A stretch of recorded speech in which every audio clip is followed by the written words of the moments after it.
Bible. Okay, I got it already.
These. I got that. And this. Alright. I think I got everything. Good morning, y'all. You know how I do in the morning. I just be running behind, so my bag and stuff. Okay. Oh.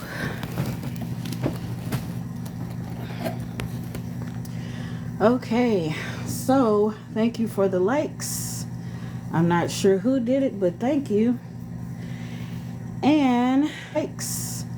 I'm not sure who did it, but thank you. And hey, Pastor Chris, good morning. I'm not sure who did it, but thank you.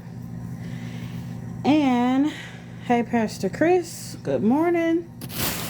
And who did it, but thank you. And hey, Pastor Chris, good morning. And share the live with your friends. Please do.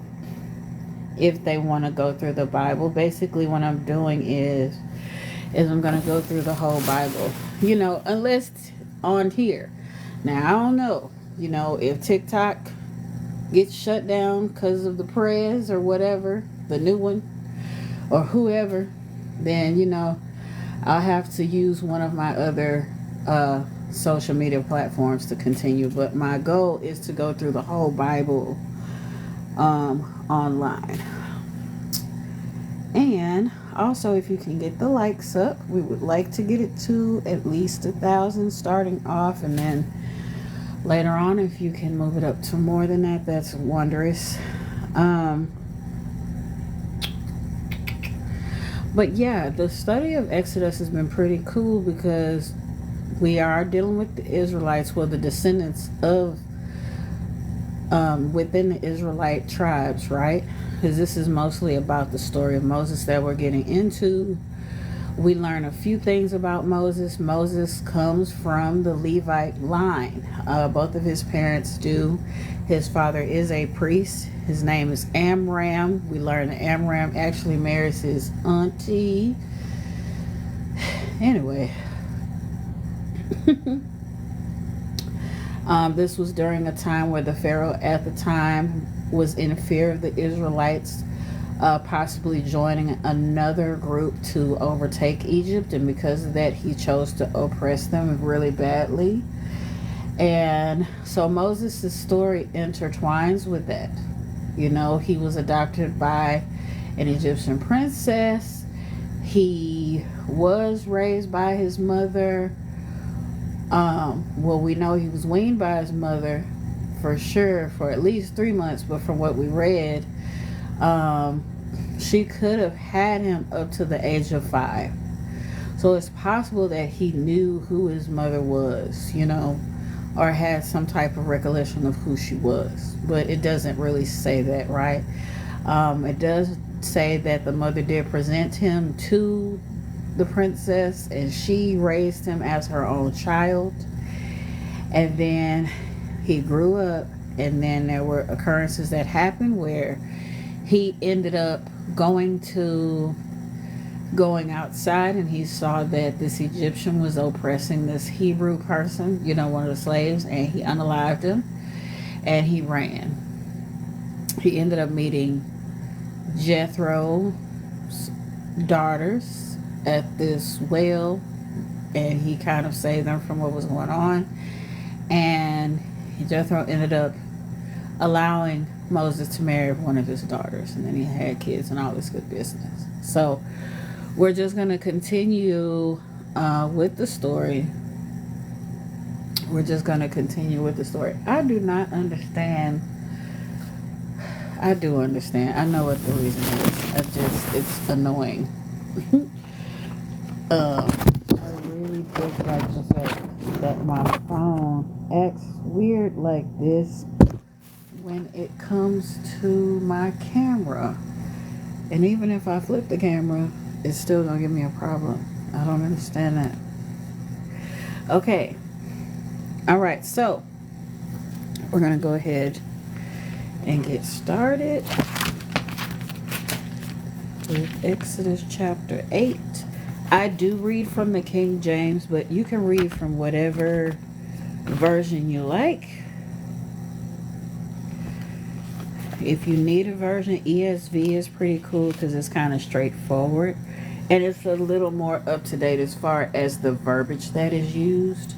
So you probably like that a little bit more. Okay. So, Exodus chapter 8. Exodus chapter 8.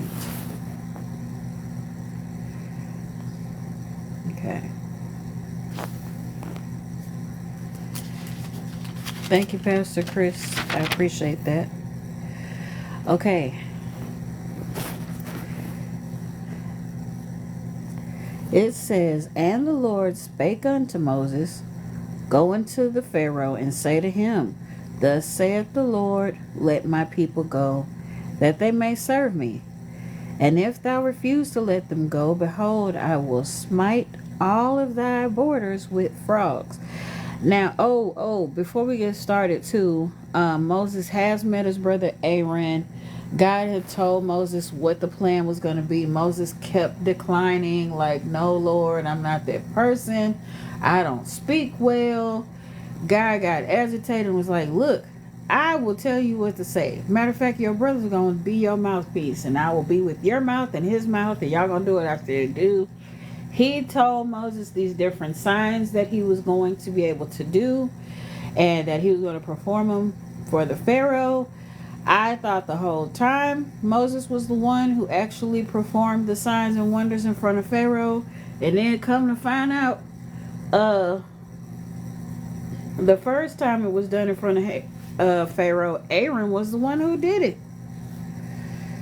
Aaron was the one. It wasn't even Moses. So even though God told Moses what to do, Moses told Aaron everything. And then when they went to Pharaoh, Aaron was the one who performed it first. So Aaron did the talking and the performing. And then Pastor Angel had brought up that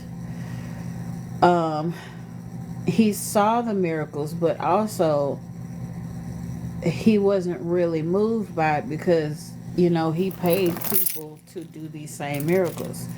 But also a thought had came up after the fact, which was maybe God established it this way because this was something that Pharaoh was familiar with, this process of being a leader and then having people to perform different things for him, even though Pharaoh considered himself a god.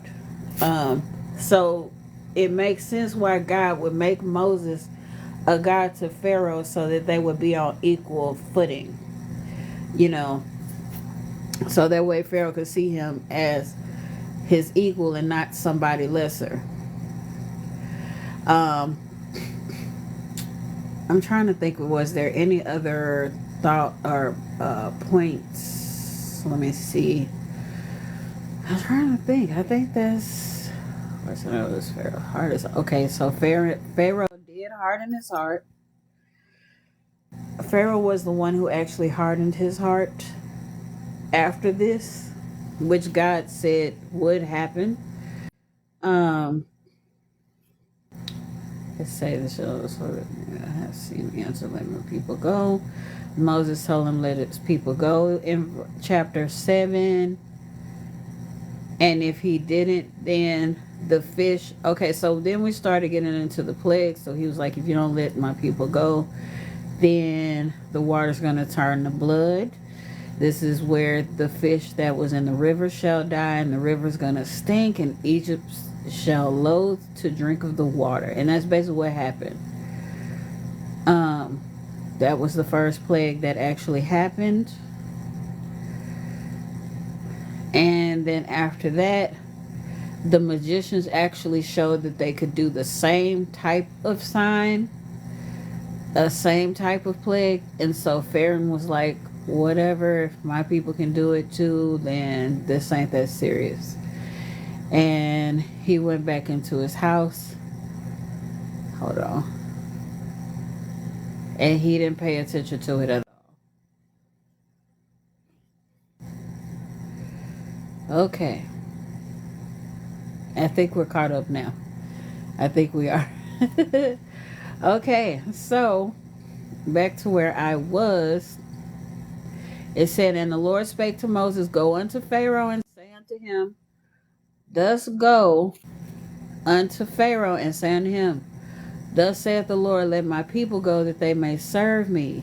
And if thou refuse to let them go, behold, I will smite all thy borders with frogs. So this is the next plague.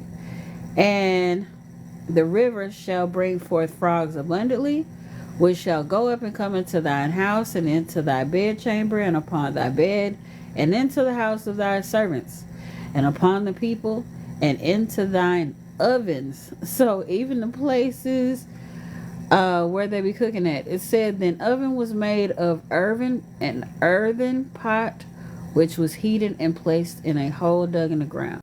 Cakes were stuck to the inside of the walls of the pot where the heat cooked them. To find the ovens full of frogs was disgusting, to say the least. Okay. So this is basically, an oven was a plate. It's kind of like a large pot where they cook their bread in and food and whatever else.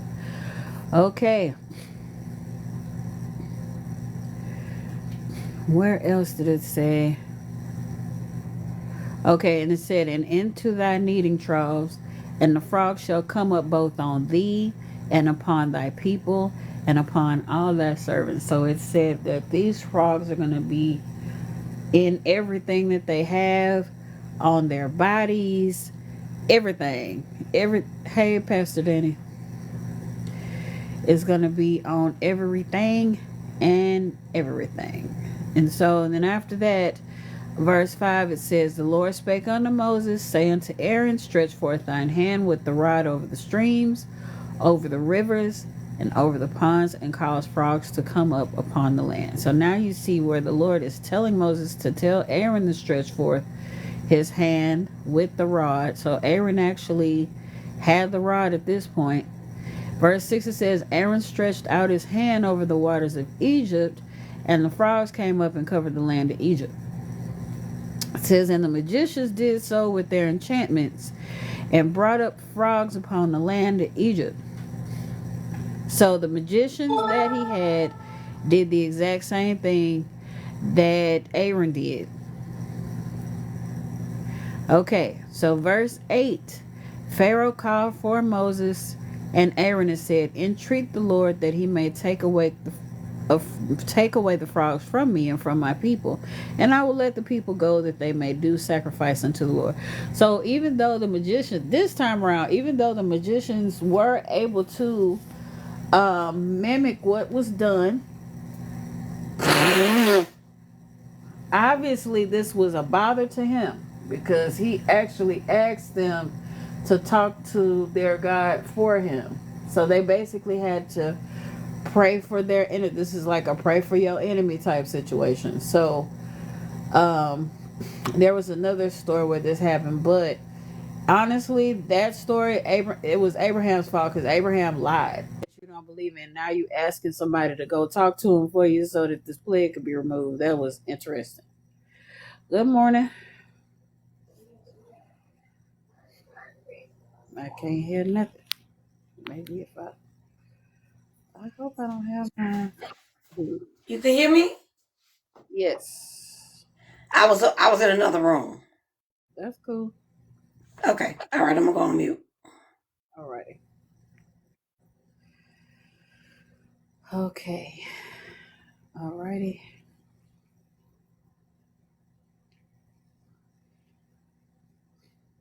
Good morning, Pastor Chris. Hey, good morning, good morning. What's up? All right.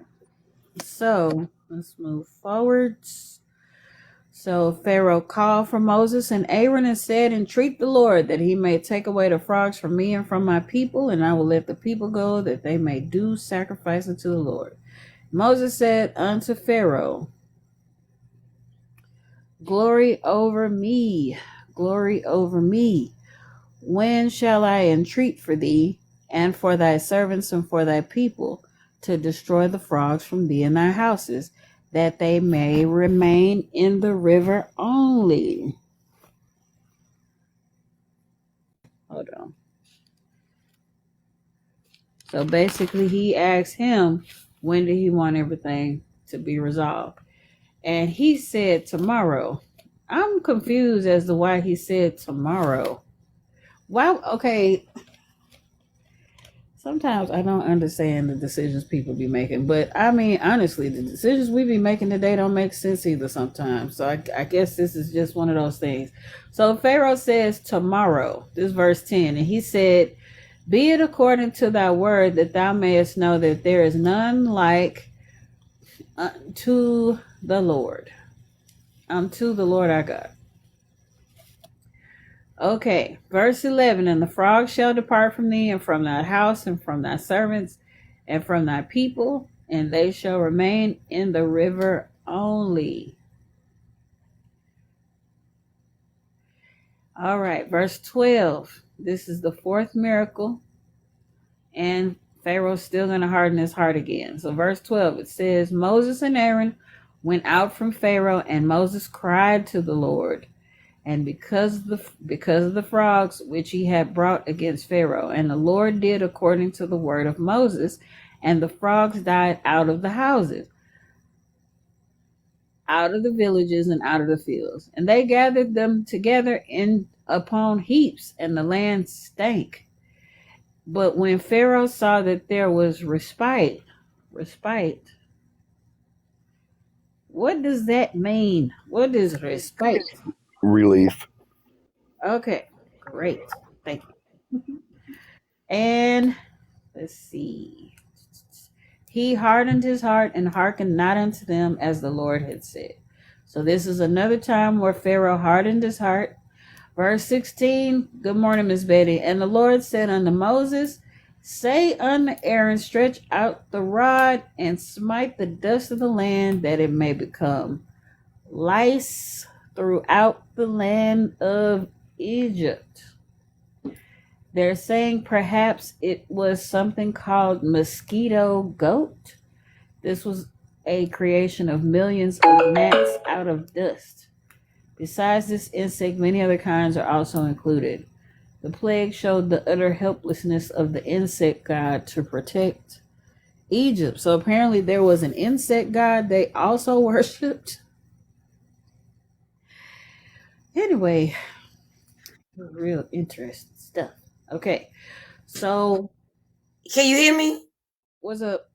Everything that God is using as a plague on Egypt is a god that they worshipped. Yeah, one of them Every has last one of them. The gods that they worship and gods that they built the made the Hebrew build statues and monuments and temples to. So in actuality, they forced the Hebrews to do something that God never wanted them to do, and that's build anything to idols. Indeed. Yeah. I remember reading the story to the boys because we thought the names were interesting of the different guys because one of them's name is Nut. And we were like, maybe it's Newt, right? Because, there's different pronunciations, but no, the guy's name is Nut. Why would you name your god a nut? I don't know, but that's what they did. I was like, boys will be boys. That's all I can say. And I will leave it at that. All right. So they did so, for Aaron stretched out his hand with his rod. Oh, this is verse 17. And smote the dust of the earth, and it became lice in man and in beast. All the dust of the land became lice throughout all of the land in Egypt. It's just the thought of it being so massive, because if they're saying it's like the dust, we breathe in dust. We have no control over that unless you put like a mask on. But I'm just saying, it's all in the air. It's in your nose. It's in your mouth. It's in your ear. Anyway, I'm not gonna even go there. Just a lot, seems like. Okay. All right. And the magicians did so with their enchantments to bring forth lice, but they could not. So there were lice upon man and beast. So this is the first time we see where the magicians tried to produce the same plague, but they couldn't this time. They couldn't. Verse 19. When the magicians said unto Pharaoh, This is the finger of God, and Pharaoh's heart was hardened, and he hearkened not unto them as the Lord had said. So now your magicians are telling you that this is God's hand. This is God. We cannot imitate this. We cannot repeat what this is. This is truly the work of God. Also, interestingly enough, this is another time where Moses does not have the rod and he ain't doing nothing with it. And this whole, like I said, and I hadn't read Moses in a while. Actually I hadn't read. I read the plagues like last year, like I said with the boys, but I honestly don't remember Moses not having this rod to do any of these signs. I guess I wasn't paying attention. But I mean, that just goes to show you could read something and miss something. So, for those who said that they've read the Bible through and through, I bet you missed something. And I'm sure every time you go back in there, you'll find something else that you missed from the last time. All right. So, let's move forward. Also, the magicians told him that this was the Lord. Pharaoh was like, I don't care about what you're talking about. I'm not paying no attention. Verse 20, the Lord said unto Moses, Rise up early in the morning and stand before Pharaoh. Lo, he cometh forth to the water. And say to him, Thus saith the Lord, Let my people go that they may serve me. That's that car right there. Huh? Oh, I didn't know I was off mute. Don't look in the pictures saying that a car go right there. I'm sorry. It's all Let me right. mute. All right. So also that verbiage, this is interesting. This is the finger of God. We know there was a time where Jesus wrote in the sand with the finger. I don't think this is the only time where there's a scripture about the finger of God being mentioned, unless I'm tripping. Hold on to horses.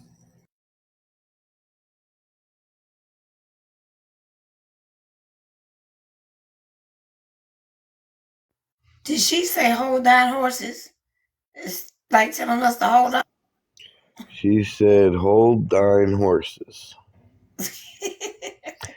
I love, absolutely love the way Sister Cassie speaks.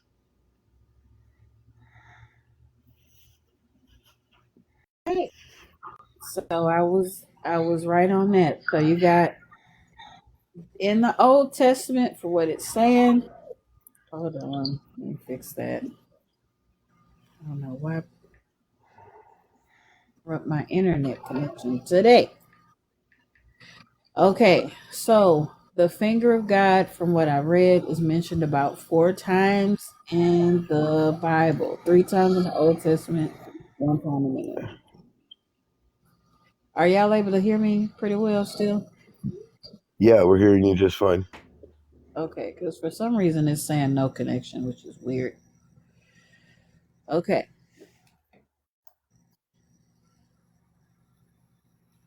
so let's move on. I think I already read verse 20. What you got, Angel? I'm not, I should have been on mute. Okay, that is fine. Okay, so verse 20, the Lord said to Moses, rise up in the morning, stand before Pharaoh, lo, he cometh forth to the water. Say unto him, thus saith the Lord, let my people go that they may serve me. Else, if thou wilt not let my people go, I will send swarms of flies upon thee, and upon thy servants, and upon thy people, into thy houses, and the houses of the Egyptians. They shall be full of swarms of flies, and also the ground whereon they are. And I will sever in that day the land of Goshen, in which my people dwell, that no swarms of flies shall be there, to the end thou mayest know that I am the Lord in the midst of the earth. And I will put a division between my people and thy people. Tomorrow shall this sign be. So here God is separating his people from Pharaoh so that he can understand that there is favor upon Israel and not y'all. You going against God, and you are going against God's chosen folk. Just woe unto you on what's going to happen. Actually, we had got into this conversation yesterday with the boys because I told them, sometimes we don't have to fight our own battles because God will touch them better than you can. And I wanted them to have real live understanding of that. And I kept telling them, I said, you need to ask your dad about it. Ask your dad because he's experienced it before where people have done him wrong and he didn't do anything, but God sure touched them in the end. So they wouldn't do it, and they finally asked him yesterday. So my brother was talking about like 7 different incidences dealing with these people that he dealt with at a previous job that wished him ill will, and 2 of them can't keep a job. One of them had lost the job that he fought so hard to get. And then the other one, he left the job, tried to get on at another place, and he still is looking for work. 2 people had cancer, and then something happened to another person.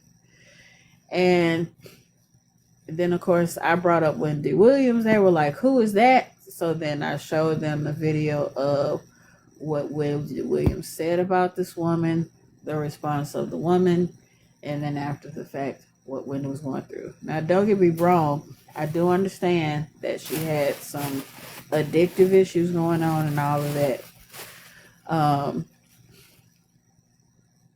But still.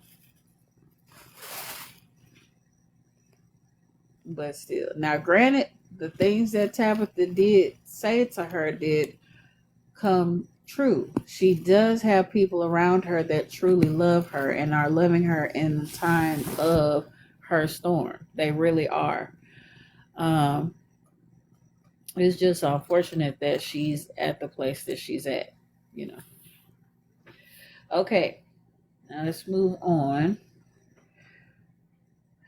Let's see. So verse 24 of chapter 8, it says, "And the Lord did so, and there came a grievous swarm of flies into the house of Pharaoh, and into his servants' houses, and into all the land of Egypt. The land was corrupted by reason of the swarm of flies. And Pharaoh called for Moses and for Aaron, and said, Go ye, sacrifice to your God in the land. Moses said, It is not meet to do so, for we shall sacrifice the abomination of the Egyptians to the Lord our God." Hold on. It says sacrifice of an animal was an abomination to the Egyptians, who held every one to be sacred. Pharaoh's people worshipped almost every form of nature: the sun, moon, stars, planets, rivers, animals, and even the onions and leeks they grew in their gardens. Jupiter was adored in the form of a ram, Apollo in the form of a crow, Bacchus as a goat, Juno as a heifer, Diana as a cat, Vena as a fish, Mercury as an ibis or ibis. I don't know what that is. The belief was that when the giants made war on the gods, they were obliged to flee to Egypt and take refuge there in those various creatures in order to escape. So basically change form. Such were therefore sacred, protected, and worshipped. The doctrine of reincarnation was believed in strongly by the Egyptians. Like the Hindus and others of the Orient, they taught that departed loved ones were born in the world again in the shape of animals, and that if we're anywhere unalive, some relative will be unalived. All right. Let's see. So again, let's see one more. The service and Moses went out and treated the Lord. 3 days. Okay. Oh, that's what he was saying. It's not good for us to do so. So even though Pharaoh wants them to do the sacrifices in Egypt, Moses is saying that's not a good thing, because we're about to sacrifice the abomination, meaning the very thing that y'all hold so dear, we're about to unalive that, And of course, if they do that within the lands, people are going to have problems with that. And to a different God, no less. So that's going to even make it worse. And he was saying, if we do this, it says, shall we sacrifice the abomination of the Egyptians before their eyes? And will they not stone us? He's like, if we do this, they're going to stone us. Verse 27, we will go 3 days' journey into the wilderness and sacrifice to the Lord our God as he shall command us. Okay, verse 28 says, Pharaoh said, I will let you go that you may sacrifice to the Lord your God in the wilderness. Only ye shall not go very far. Entreat for me. Moses said, behold, I go out from thee, and I will entreat the Lord that the swarms of flies may depart from Pharaoh, from his servants, and from his people tomorrow. But let not Pharaoh deal deceitfully anymore in not letting the people go to sacrifice to the Lord. Verse 30, and Moses went out from Pharaoh and entreated the Lord. And the Lord did according to the word of Moses. And he removed the swarms of flies from Pharaoh and from his servants and from his people. There remained not one. And Pharaoh hardened his heart at this time. Also, neither would he let the people go. So again, we still see this same pattern of him hardening his heart. Even after his magicians told him that this was the work of the Lord, he still wouldn't listen to them either. Okay. Also, we still have that trend going on of Aaron, the one performing the signs of the plagues, and Moses is the one who's actually commanding Aaron to do it. Okay. Chapter 9. Then the Lord said unto Moses, Go unto Pharaoh and tell him, Thus saith the Lord God of the Hebrews, Let my people go, that they may serve me.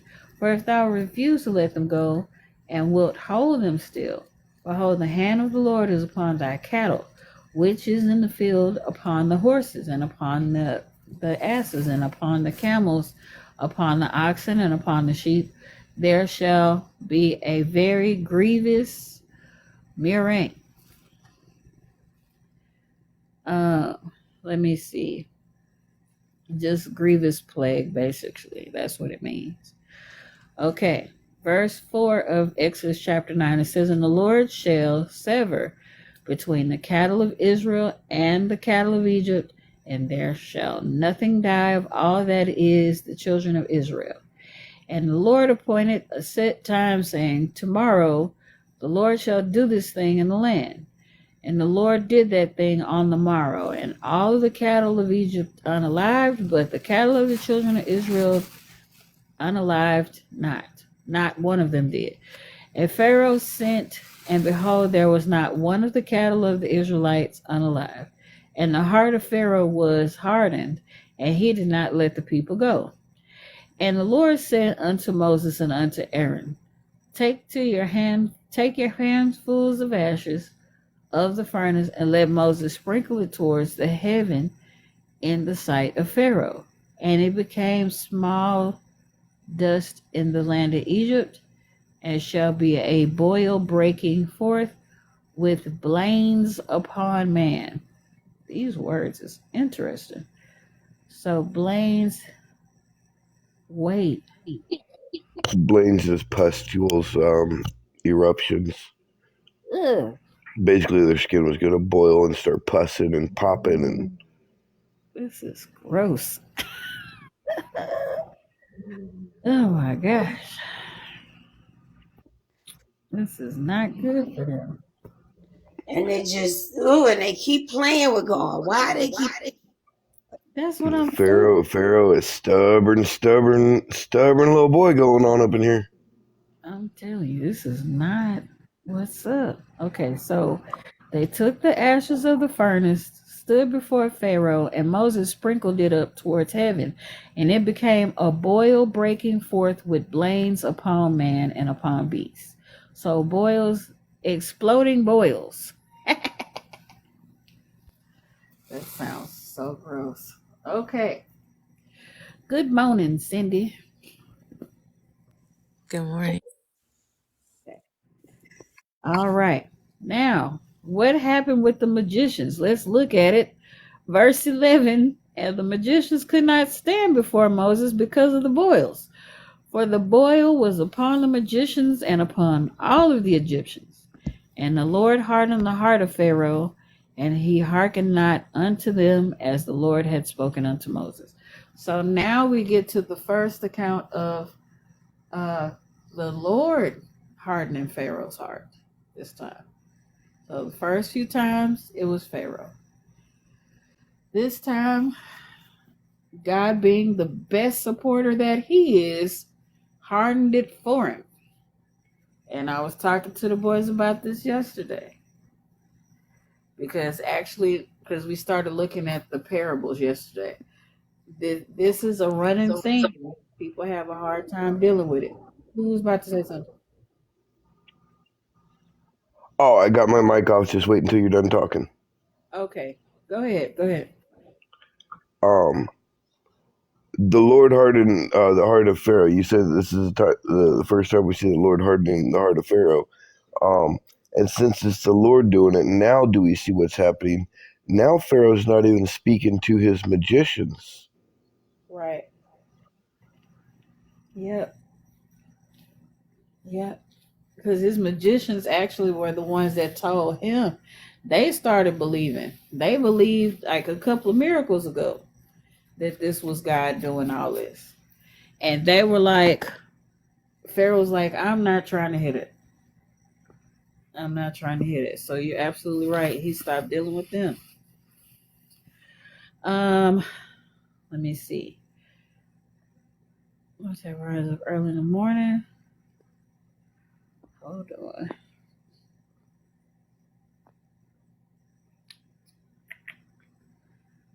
Okay. Where is it at? Okay. Pharaoh called for Moses and for Aaron and said, Go ye sacrifice to your God in the land. Moses said, "It is not me to do so." Okay, we went past that. And okay, so God hardened his good old heart.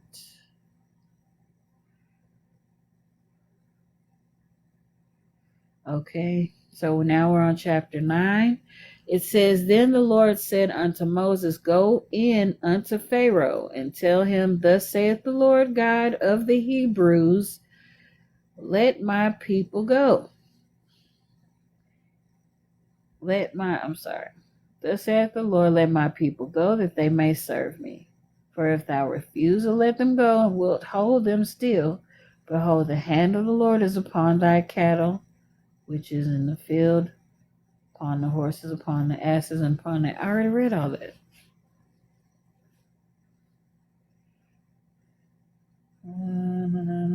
When is that time? Go to this thing. Land. Where was I at? Why do I do this to myself? I need a marker. Have a great day. You was at 13. Okay. Okay, thank you.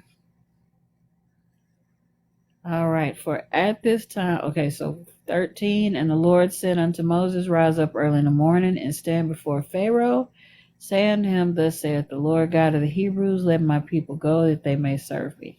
For I will at this time send all of my plagues upon thine heart, and upon thy servants, and upon the people, that thou mayest know that there is none like me in all of the earth. For now I will stretch out my hand, that I may smite thee." I'm going to smite you. Smite. "And thy people with pestilence, and thou shalt be cut off from the earth." What does pestilence mean? "I may smite thee and thy people with pestilence." Hold up.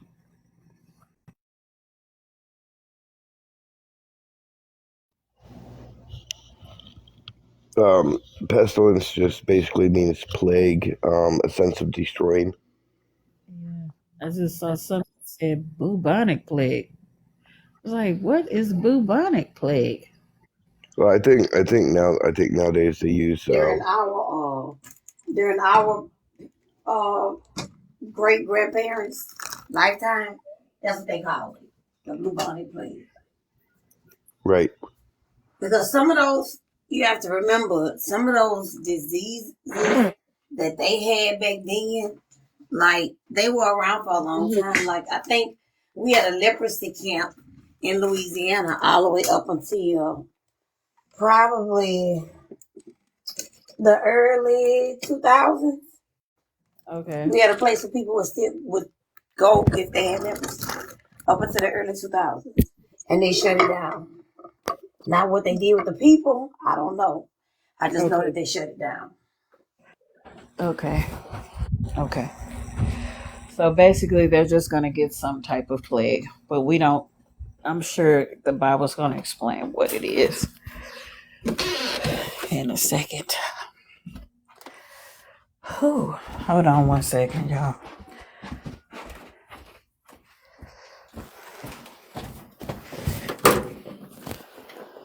I knew they weren't going to be dry. I tell you, I'm a smart cookie sometimes.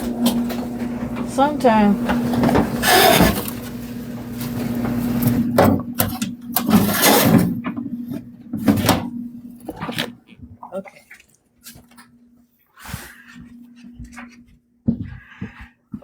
This multitasking is a beast.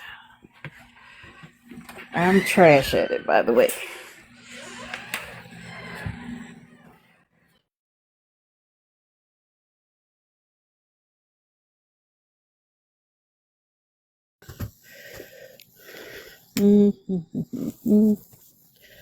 All right, verse 16. "And in every deed for this cause have I raised thee up, for to show in thee my power." So basically, he's telling them they were handpicked for this purpose. Is that right? I think that's right. As yet exaltest thou thyself against my people, that thou wilt not let them go. Okay. Behold, tomorrow about this time I will cause it to rain. Hold on. Okay, I will cause it to rain a very grievous hail, such as not been in Egypt since the foundation thereof, even until now. Send therefore now and gather thy cattle and all that thou hast in the field, for upon every man and beast which shall be found in the field and shall not be brought home, the hail shall come down upon them, and they shall die. He that feared the word of the Lord among the servants of Pharaoh made his servants and his cattle flee into the houses. So some of the Egyptians had some sense.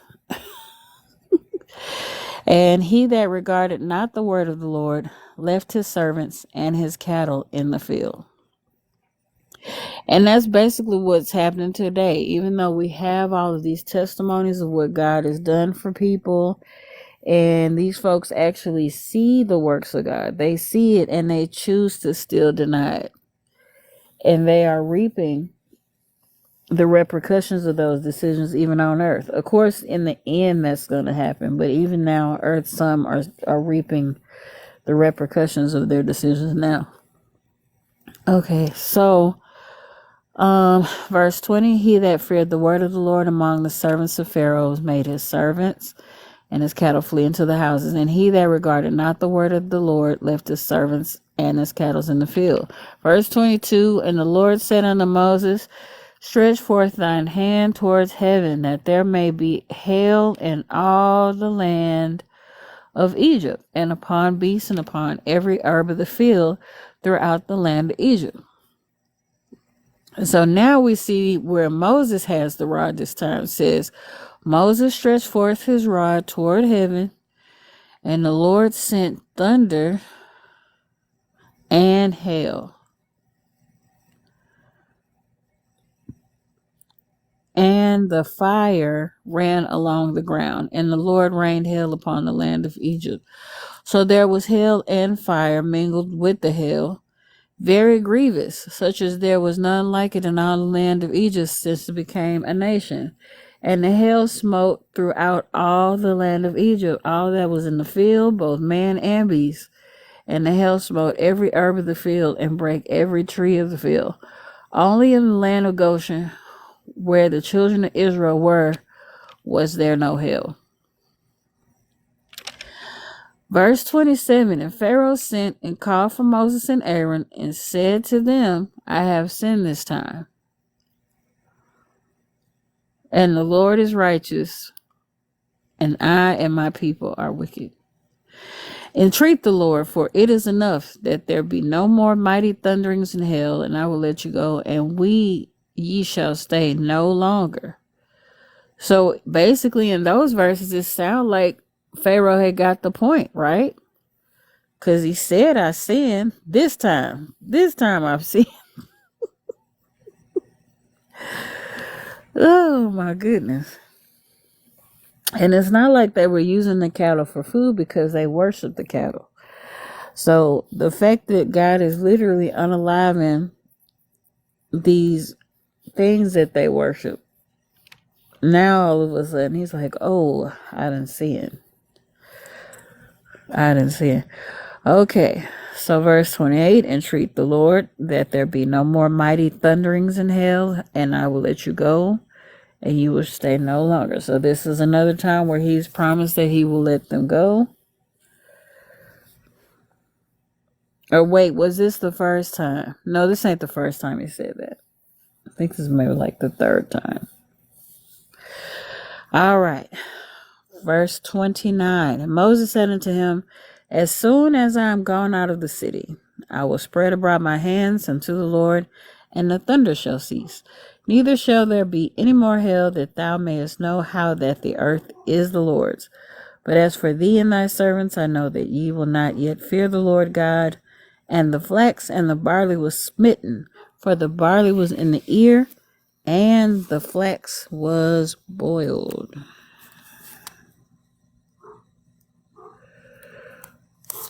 Meaning that it was ready for harvest already. Okay.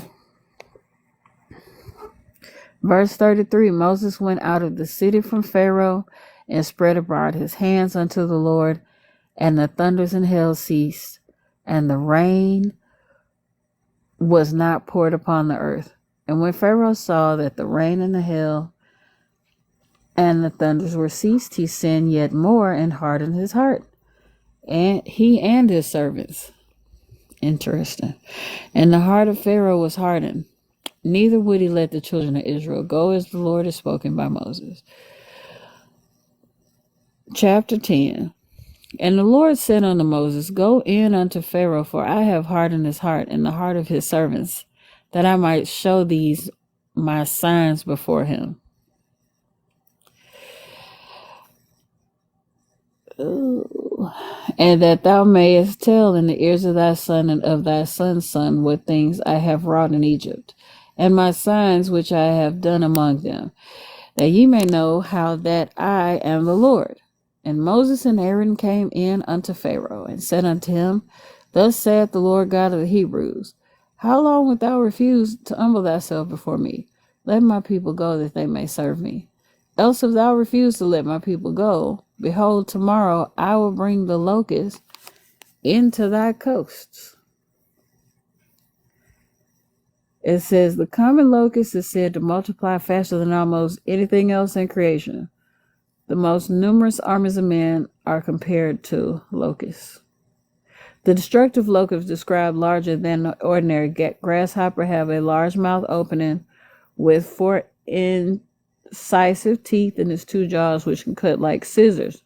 Ordinary swarms have been known to cover the ground for miles around, and the sun can be literally darkened by locusts in their flight from one place to another.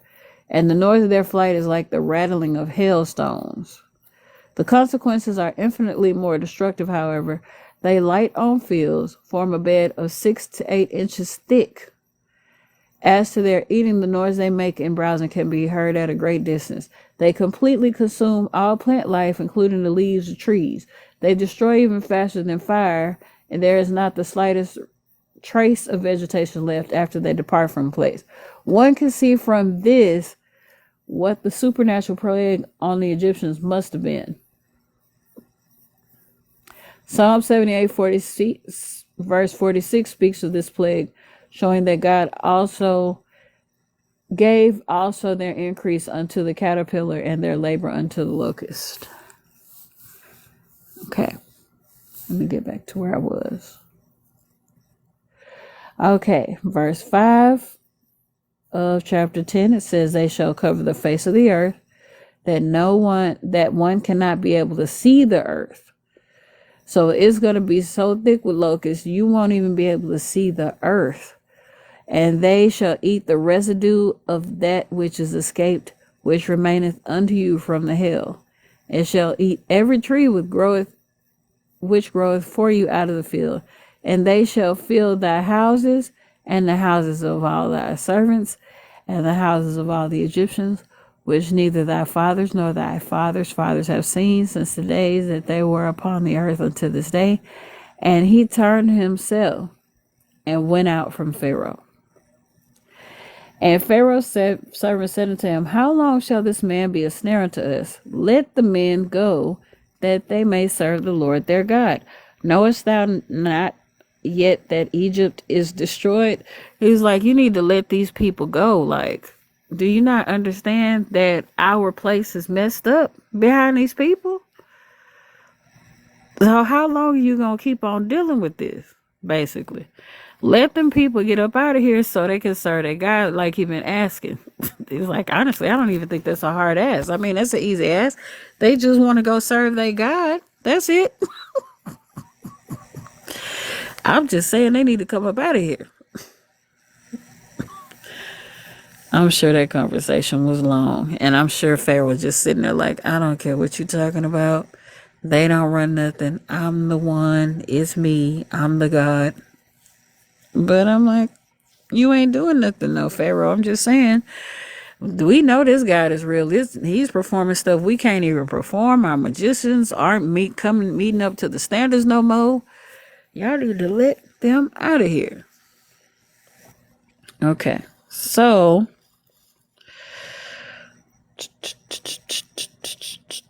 verse 8, Moses and Aaron were brought again unto Pharaoh, and he said unto them, Go serve the Lord your God. But who are they that shall go? And Moses said, so basically saying who all is going to go. Moses said, We will go with our young and with our old and with our sons and with our daughters and with our flocks and with our herds will we go. And we must hold a feast, for we must hold a feast unto the Lord. And he said unto them, Let the Lord be so with you, as I will not let you go. I'm sorry, and as I will let you go and your little ones. Look to it, for evil is before you. Right, it was his pride. Absolutely. It was pride because at the end of it, he was supposed to be considered a god too. And the only thing he really had control over was making sure that they stayed there. That's really all he had control over because he sure didn't have control over all these plagues or anything. It started failing when he started bringing in his magicians to perform these miracles or plagues, and they couldn't duplicate them after a certain point. So it's kind of like, where is your power at now? If your magicians can't even do what you command, then what good are you?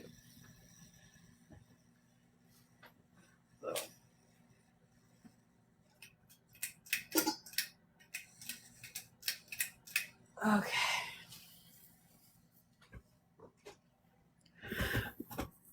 Okay. All right. Let me see. And he said unto them, Let the Lord be so with you, as I will let you go and your little ones. Look to it, for evil is before you. Not so. Go now, ye that are men, and serve the Lord, for that ye did desire.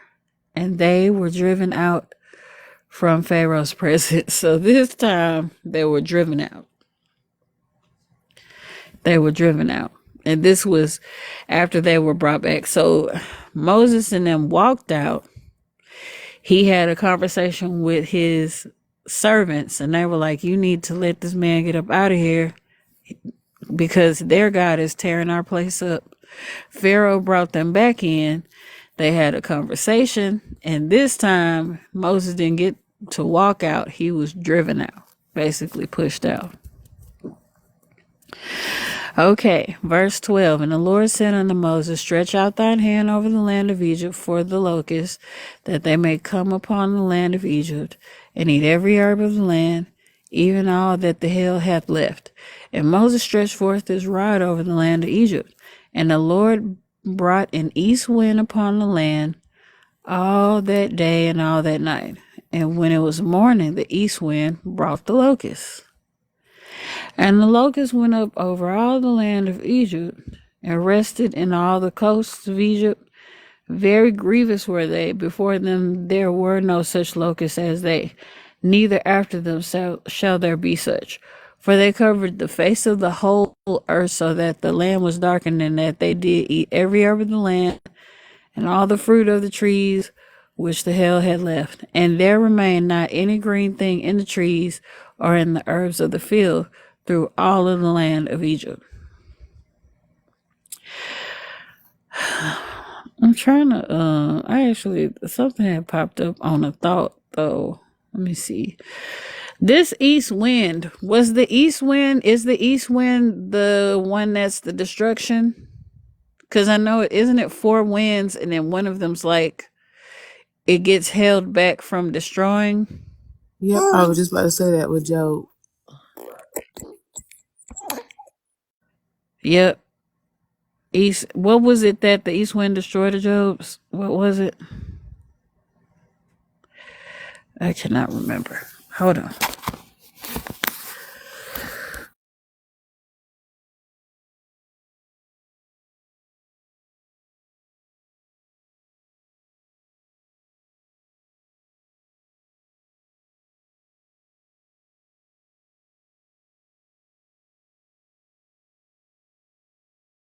Okay, so the east wind destroyed the houses of Job. Also, it's the one that parted the Red Sea. That also caused the destruction of Pharaoh. What you got, Pastor Chris? The east wind also breaks the ships of Tarshish in Psalms. Interesting. I mean, east winds is actually used quite a few times in the Bible. Yeah. When it comes to destructions, basically punishment from God. Yep. Because I think there's a scripture in Revelations 2 where it was held back or something like that. Unless I could be wrong about that. Maybe that was an angel. I don't know. I could have swore I saw something in Revelations, like closer to the beginning, where it was like, don't do anything yet. Something like Well, I mean, that's Revelation 7. And it says, and after this, I saw 4 angels standing at the corners of the earth, holding back the 4 winds of the earth to prevent any wind from blowing on the land, or on the sea, or on any tree. So was it specifically the east wind then? In that case, that wasn't necessarily the east wind. Well, no, that was all 4. Okay. What were you about to say, Cindy? Or was that Pastor Angel? No, Okay. All right. Let's see.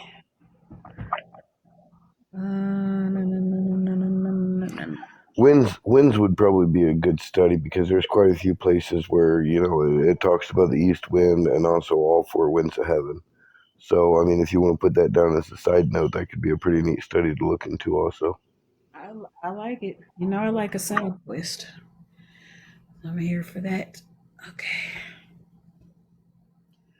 Hold on 1 second.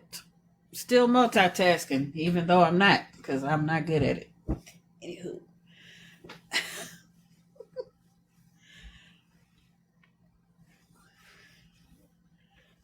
Okay.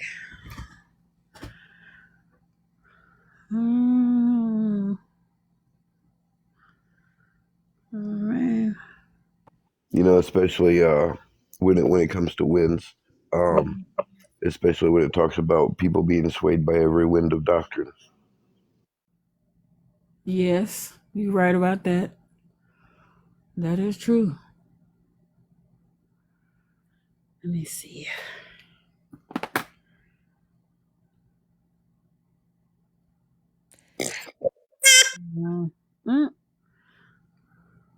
Where was I at? This is a problem.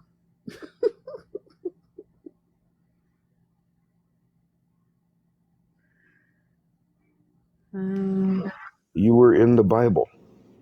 Found it. I was like, God, oh man. Okay. So verse 14 of chapter 10. Okay, it says, and the locusts went up over all the land of Egypt and rested in all the coasts of Egypt. Very grievous were they. Before them there were no such locusts as they, neither after them shall be such. For they covered the face of the whole earth, so that the land was darkened.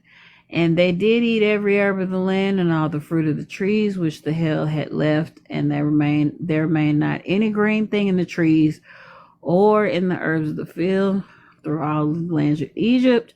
Pharaoh called for Moses and Aaron in haste, so he quickly called for them and said, I have sinned against the Lord your God and against you this time. So the first time he's just saying he sinned. Now he's saying he done sinned against God and Moses and Aaron. He said, now therefore forgive, I pray thee, my sin only this one time. That's interesting. Just one time. I wonder if he's saying it like, I'm just asking you to forgive me this time. You know what I mean? It won't happen again. It's only this one time. This is the only time you're gonna have to do this. I promise you. Just forgive me. that he may take away from me this death only. And he went out from Pharaoh and entreated the Lord, and the Lord turned a mighty strong west wind, which took away the locusts and cast them into the Red Sea. There remained not one locust in all the coast of Egypt. But the Lord hardened Pharaoh's heart so that he would not let the children of Israel go. And the Lord said unto Moses, stretch out thine hand towards heaven, that there may be the darkness over the land of Egypt, even darkness which may be felt. What do they mean by that? How do you feel darkness?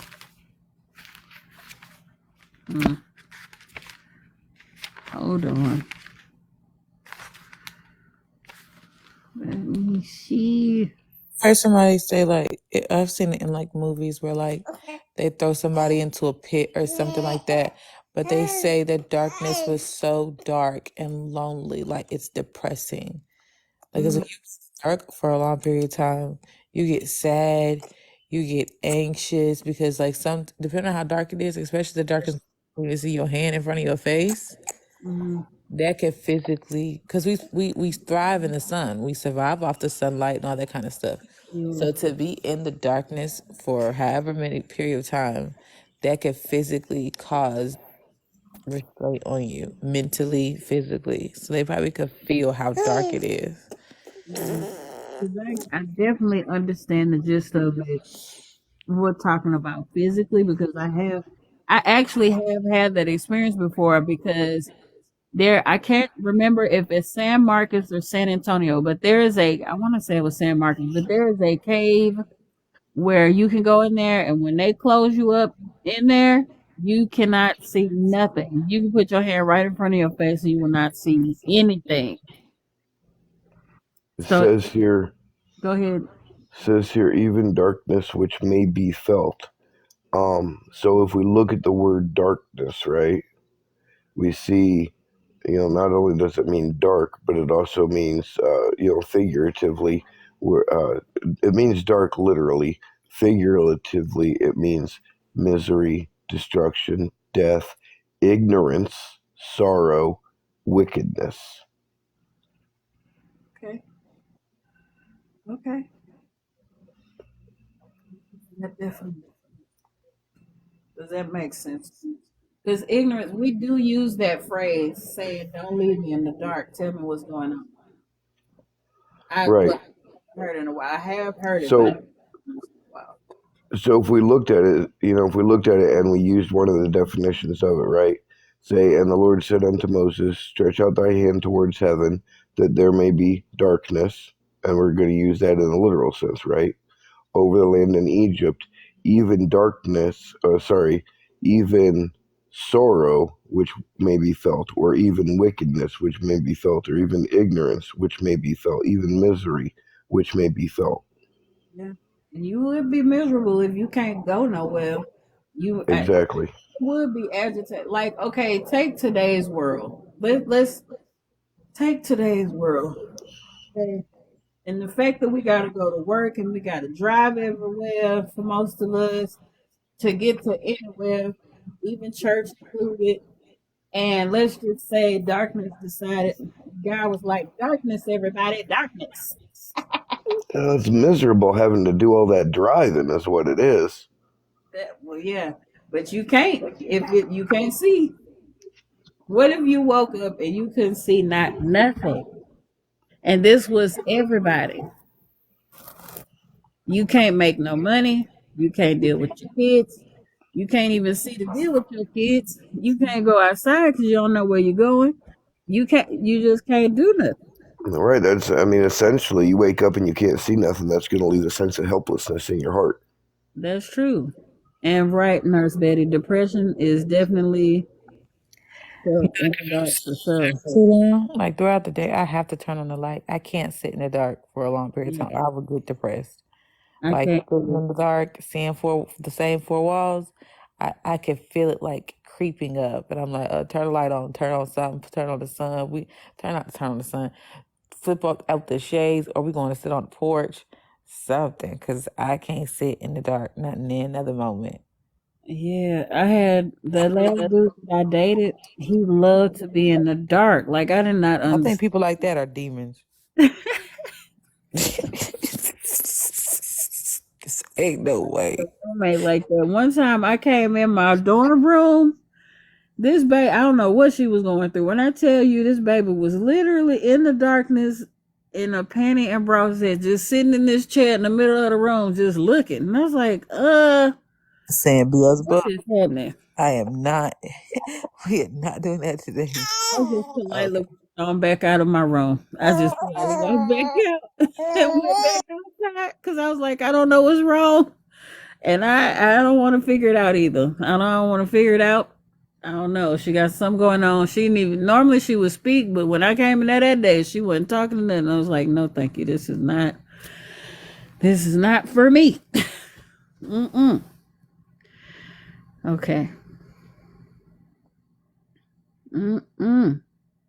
Okay, so let's move forward. Moses stretched forth his hand towards heaven, and there was a thick darkness in all of the land of Egypt 3 days. They saw not one another, neither rose any from his place for 3 days. But all the children of Israel had light in their dwellings. I wonder, Miss Betty, Nurse Betty, I deal with depression, but I don't like sitting in the darkness. I can't stand it. Hey, Kirk. I can't stand that. I cannot. That is not my. I do not like dealing with that. In the beginning, God said, "Let there be light," and there was light, right? But we know that wasn't the sun. Yeah. Now all of a sudden, they in the dark, but they in the light. How that work? Israel, you talking about Israel had light? Yeah. That's what I'm saying. I wonder, like, How that work? they just in Gershom minding their sweet business. They outside chilling on their roofs. They chilling on their porches. They just out there sipping But their then you look lemonade, whatever the drink of the just day cross is. that line right there. Just chilling, and then darkness. Everybody dark, and then y'all looking at it like You can, but I feel like that's like a Please don't start. I feel like even like when you see a storm coming, you could be on one side of the street and see the storm on the other side of the street. Like you can drive your car and literally drive into the rain. So what if it was like that? Like they could see the darkness over there. Because it says, I think in Joshua, that the people had forgot about the miracles that God had performed to save them from. So they clearly seen all this stuff happening to them. Seen all this stuff happening to the Egyptians. Yeah. And look how they turned out. Exactly. Anyway, it's a whole situation by itself. That's a whole situation by itself. It's like, that's why I think we had to have grace because we did not have access. We do not have the same access to God like they did. They could literally just talk to God. Talk to him. And didn't the Egyptians worship a sun god? They did worship a few gods, but yes, they did worship a sun god as well. So that goes back to him overpowering every god that they so-called thought was great. Because where your sun god at? I just made it dark out here. Where he at? You on vacation? I do. After we get done with this, I do have a list here of all the gods that the 10 plagues were attacking. Yeah. One of them's named Nut, right? No. Yes. Maybe in a different translation. Maybe in a different translation, because the one for the gnats was actually like Keher or something. Yeah, Keher. But here it says that it was Set, the god of the desert, was the one with the gnats. Wow. Okay. That's an interesting name in itself. All right. Well, we will be going over that list. That should be fun. Okay. All right. Moses said, okay, wait. Let me just finish out the chapter because that'll finish up our reading and then we can go into the side quests. Okay. All right. So Pharaoh called unto Moses and said, he didn't even say he sinned this time. He just said, go ye serve the Lord. Only let your flocks and your herds be stayed. Let your little ones also go with you. And Moses said, thou must give us also sacrifices and burnt offerings that we may sacrifice unto the Lord our God. So now Moses is like, yeah, we got to go do that. But y'all are the ones that are going to need to give us the cattle we need in order to do said sacrifices. So not only are they going to Yeah, leave, but because I they're heard going to that. leave with your stuff. Reread that again, because I heard that different. Okay. He said, hold on. Okay. I'm going to start at 25, verse 25. It said, Moses said, thou must give us also sacrifices and burnt offerings that we may sacrifice unto the Lord our God. What did Pharaoh say right before that? Pharaoh said to let your flocks and your herds stay here, basically. Because it says, Pharaoh called unto Moses and said, go ye. So he's like, y'all can go serve the Lord. Only let your flocks and your herds be stayed. Let your little ones also go with you. He's like, So you and your cheering to take themselves on. that's how that's like, okay. Because I'm hearing it as like, yeah, you can go and you take your kids with you, but y'all, because remember, all their cattle died. So he's like, y'all gotta leave y'all cattle, because they're the only ones who still got cattle. The Egyptians don't got cattle no more. They do. Some of them I did thought, put their cattle in their houses, though. So it oh, wasn't they everybody. did. Yeah, some, not Mm. everybody. Some had some sense, some did not. Because Lord God even told them, he's like, look, I'm finna rain this plague on y'all. If you got sense, you would put your animals up, because when I run this one, y'all finna lose all them cattle. And some of them listened, and some of them did not. So yeah, some of them lost a lot of they herd, or all of it. Some of them, but some of them had some sense to listen. For sure. Understood. Yeah. But it was interesting that he's telling them, you gonna have to give us the sacrifices we need to sacrifice to God. Wait, thou must give us also sacrifices. I was about to make a political joke right there. What were you about to say? Moses said, yeah, you're going to do this for us, and you're going to pay for it. I'm just, you know what, now that I We know. read this, I'm like, I think, honestly, if I'm reading this right, it's like I think they're gonna go do sacrifices for them too, or am I reading that wrong? Because it says, thou must give us also. Is he saying also, yes, thank you for letting us go worship, but also you need to give us stuff to sacrifice with?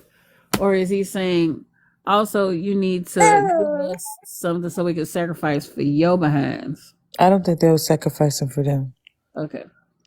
I was trying to figure Yeah, that. I don't think they were making a sacrifice for Pharaoh. Okay, Nurse Betty's in agreement too. She's like, right, he gonna take their stuff and make the sacrifice. All right. So it says, our cattle shall go. Okay. Oh yeah, and Moses did clarify that too. Okay. He said, thou must give us also sacrifices and burnt offerings that we may sacrifice unto the Lord our God. Our cattle also shall go with us.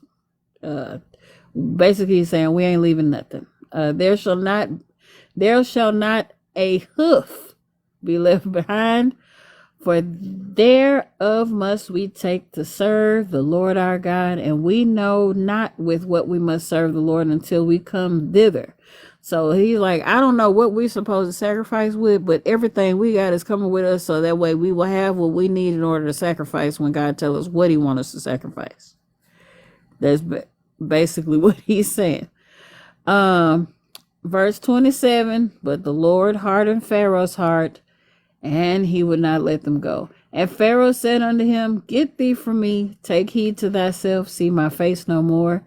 For in that day thou seest my face, thou shalt be unalive. So basically it's like, you better get away from me before I unalive you. And if I do see you again, I will, And Moses said, Thou hast spoken well. I will see thy face again no more. And there we end chapter 10, which is right on time. But that is interesting that passage seems to be the first. Yes. How Don't let me forget. I need to tell you my dream. Okay, no problem. I will send it to you in a text message because I will forget.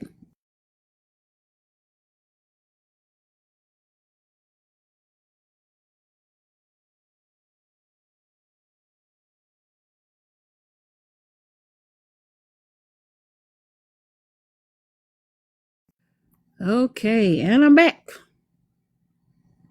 That is the most ghetto. All right, so it is.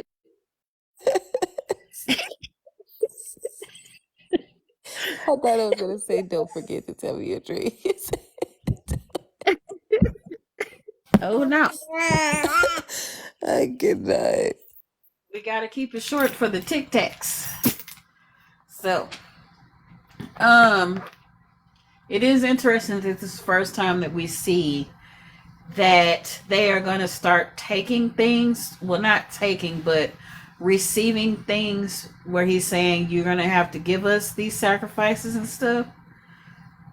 I wonder how Pharaoh felt. Like, so y'all gonna leave and take y'all stuff, everything you got, to go serve God in the desert. Okay. And then you want me to give you stuff so you can sacrifice to this God I don't even like and don't want to even acknowledge he's real. But I'm supposed to give you stuff. If you don't get up out my face.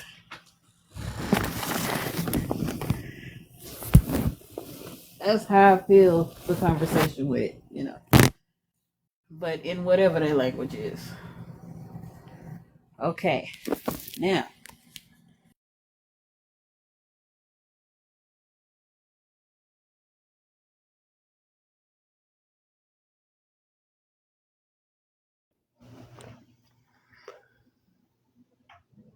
Okay, go ahead, Pastor Chris. Now what? Side quests or Side quest. Yeah, and that's funny. All this time, Pharaoh's hardening his heart, and God continues to harden his heart, and finally, Pharaoh's like, and they went up to Pharaoh, and all they asked was, "Hey, let my people go." He could have said no right away. So then it's like the stakes started getting higher too. First it was now you just want to let my people go. Now you want to let my people go, take all your stuff with you. Now you want to let all my people go, take all your stuff with you, and take my stuff with you as well. This is like raising the bar here, right? And so it's pretty neat the way all that happened. Hang on just a second. What's going on, buddy? All right, give me a hug. Love you too, buddy. You have a good day. And so when we look at the 10 plagues of Egypt, and we look at the number 10 as far as it refers to biblical numerology, right? This is also 10 also represents a fullness of quantity. So just like the like in Egypt you have the 10 plagues, but then on Sinai you have the 10 commandments, and we see that the 10 commandments have become symbolic of the moral law of God, right? Well, the 10 plagues have also become symbolic, used to represent the justice and judgment upon people who refuse to repent. So that's a pretty interesting fact to be pointed out also. Okay.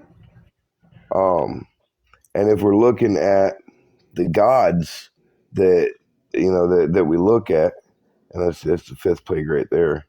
So the first plague we see turning the Nile to blood, right? Well, this would have been a judgment against Apis, the god of the Nile, Isis, goddess of the Nile, and Khnum, guardian of the Nile. The Nile, of course, was also believed to be the bloodstream of Osiris, who is reborn every year when the river flooded.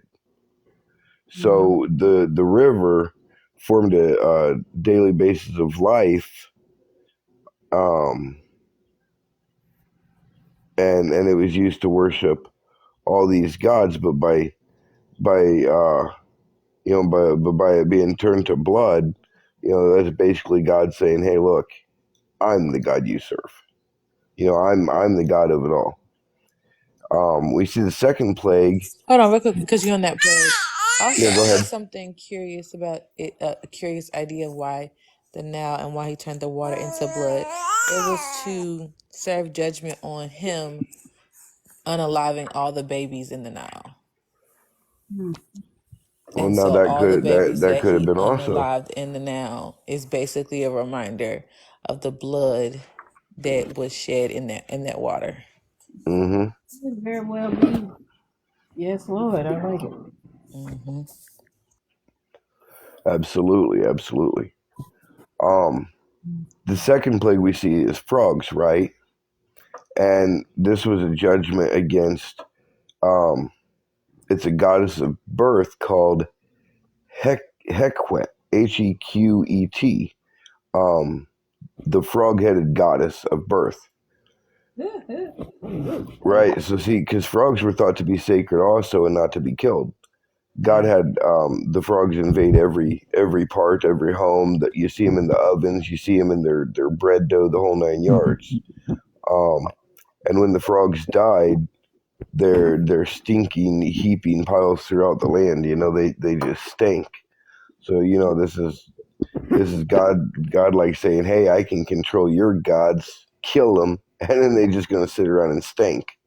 I am the only living God." Yeah, that's facts. So the third plague we see is gnats, and this would be judgment on Set, the god of the desert.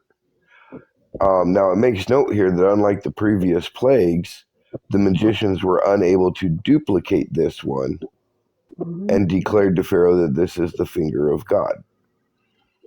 Yep. Who did? The fourth plague we see was flies, and that was a judgment on Yatchet, the fly god. And in this plague, in this plague, God was clearly distinguishing between the Israelites and the Egyptians because, of course, no Egyptians were bothered. No Israelites were bothered by him. The fifth plague was the death of livestock, and we see this is a judgment on the goddess Hathor and the god Apis, who were both of them were depicted as cattle. Just like the plague we see before, God protected Israel's cattle, and only the cattle of Egyptians died. So now we see that God's just slowly destroying the economy of Egypt, while showing his ability to provide and protect for those who obey him.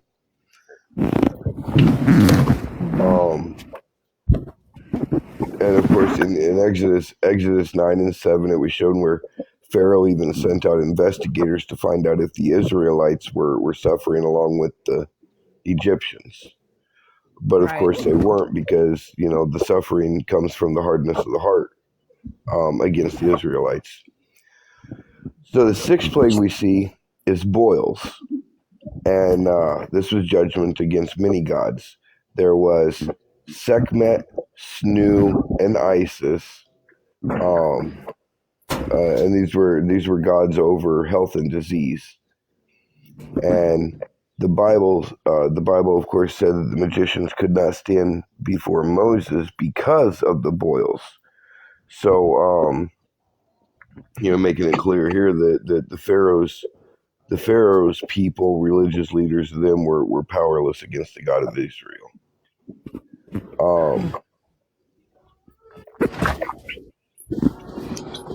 Let's see here. What else does this have to say?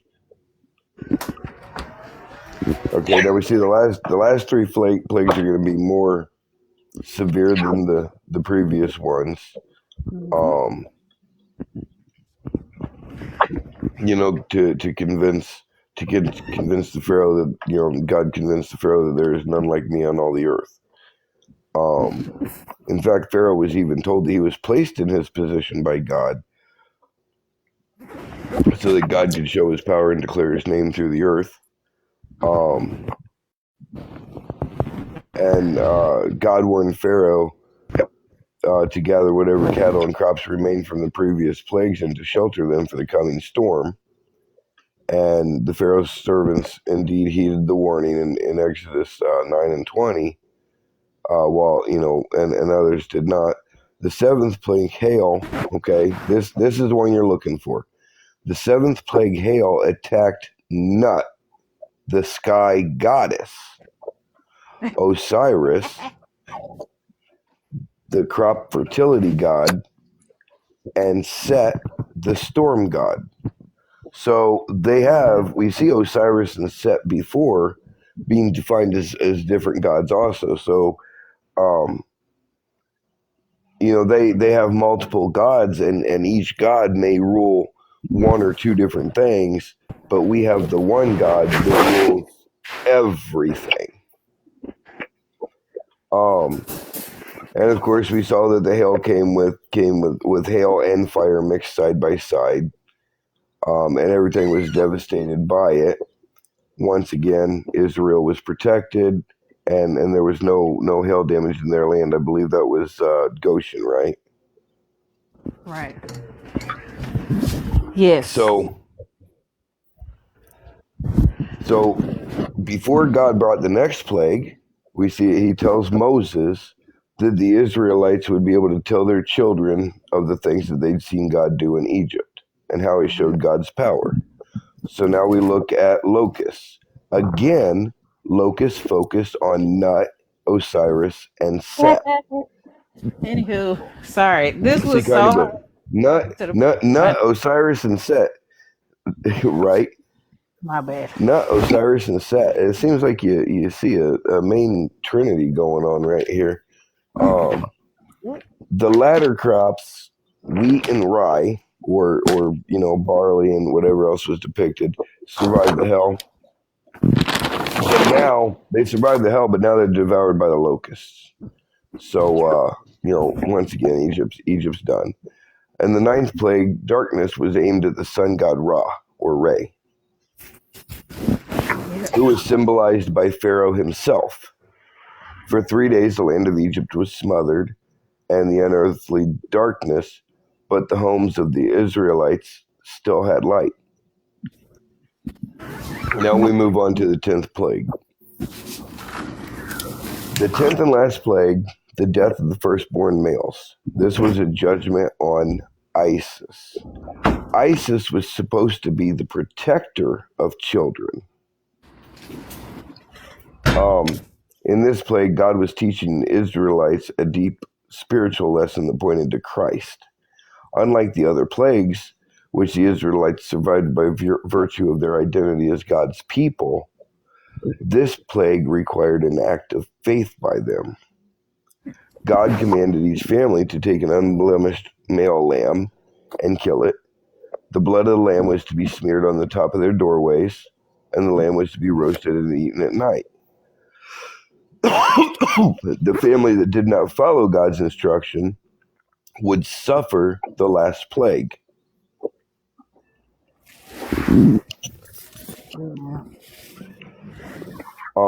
So of course, there we go see the Passover depicting the crucifixion. It's only by the blood of Christ, the Lamb of God, by which we are saved.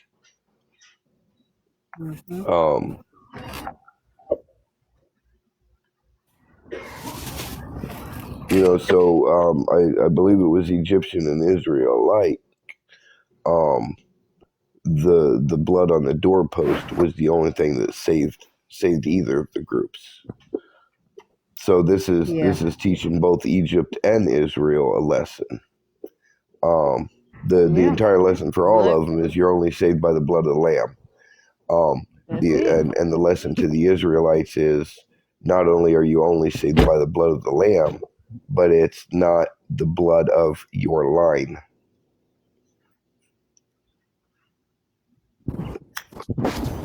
That is for everyone. Yes. You weren't saved just because of who you were. You still had to have the blood on the doorpost. Yeah.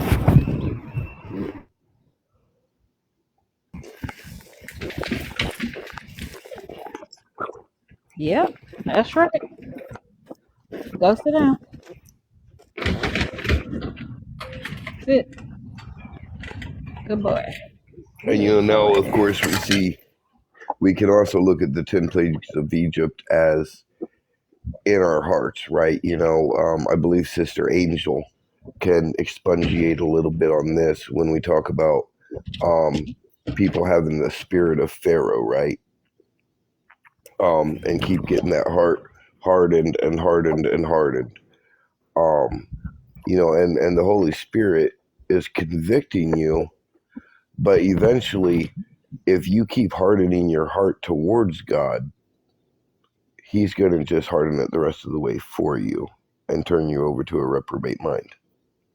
This is where we see stuff like pride, ego, control,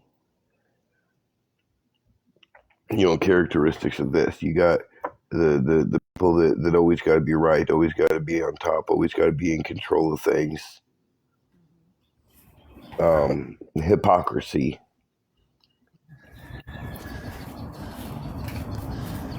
In fact, I believe that was talked about somewhere in Matthew to the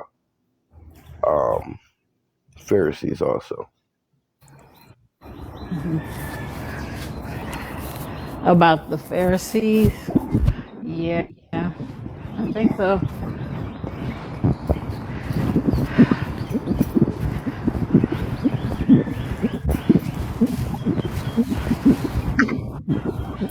Get it together.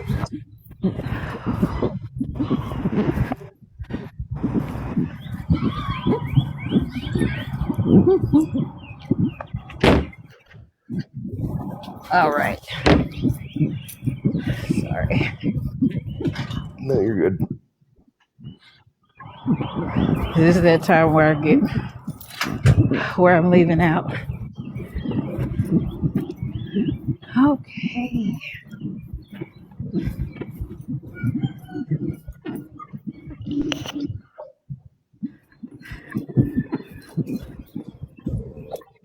Alrighty. So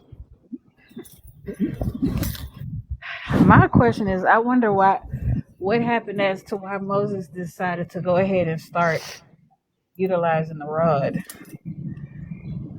and starting to perform the signs. It took him a second though. It did. So I'm wondering if he was just like he started seeing what Abram was doing and then gained confidence because of that. And was I can't. Well, how many people do you see nowadays that have to have a big old cross hanging in their house, or have to have a big old cross hanging on their neck, or have to make some sort of something or another to look at to remember their faith? This is a symbol, especially when you look at the staff with the serpent on it, right? When it comes to Israel, they didn't want to believe just to believe. They had to have something to visually see. Yeah. Just like doubting Thomas had to physically see, just like Philip had to physically see. Some people have to physically see in order to believe. Yeah. But those who have eyes to see and ears to hear, we already see, we already hear, and we don't have to have a sign to do it. Yeah, I talked to Yep. Cindy about that with the three that bear record. hmm Not the Father, Son, Holy Spirit, the other one where it's like the The water, blood, the the blood, spirit. the blood, the water, and the spirit. Yes. So I was like, that's why you had all, you know, you have these witnesses of the work. You have three witnesses of the work. Then at Jesus' baptism, you have the physicality of God. You have the spiritual nature of God, and then you have the fullness of God all there at one time. hmm Because, and I feel like it was done on purpose because the Israelites always said they needed two or three witnesses. hmm Because it's a wicked and perverse generation that seeks signs and wonders. Yeah, They can't believe just to believe. right. Exactly. And that's the other thing, like as it pertains to the word Trinity, right? I got no problem with the word. It's just the way I see the words differently than what that doctrine's saying. Because when Yeah. you look at it, there are three that bear witness in heaven, right? The Father, the Word, and the Spirit, and these three are one. Well, the Father, the Word, and the Spirit, every time you see the word Godhead or deity, which is only a couple times in the Bible, that's what it's referring to, is the fullness of the Father, the Word, and the Spirit. So when it says the fullness of the deity dwelled within Christ bodily, Jesus Christ is that one. And those three things are in that one body. So for me, Jesus is the Trinity when it comes to that word. Yeah. And then also too, like you know me, that scripture where it talks about Jesus is the express image hmm of God's person. It's just one person. So it's like he doesn't have three natures or anything. You don't have to say all that. It's just God. And he's able to express himself, show himself how he chooses at whatever time, and he's able to function however he chooses at whatever time. At any time, he can function. He can. Here's the difference between us and God for real. You're talking about Hebrews 1 and 3, right? Yes, Okay. God can truly multitask. We just play at it.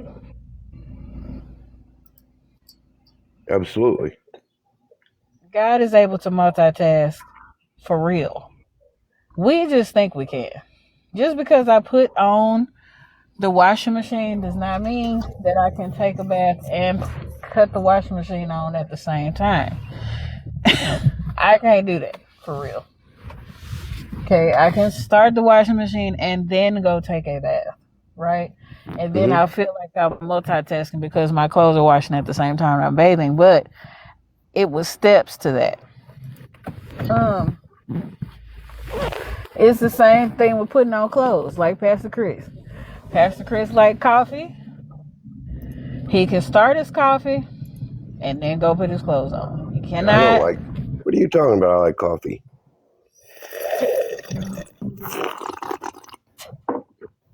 Hot mess. That is a hot mess.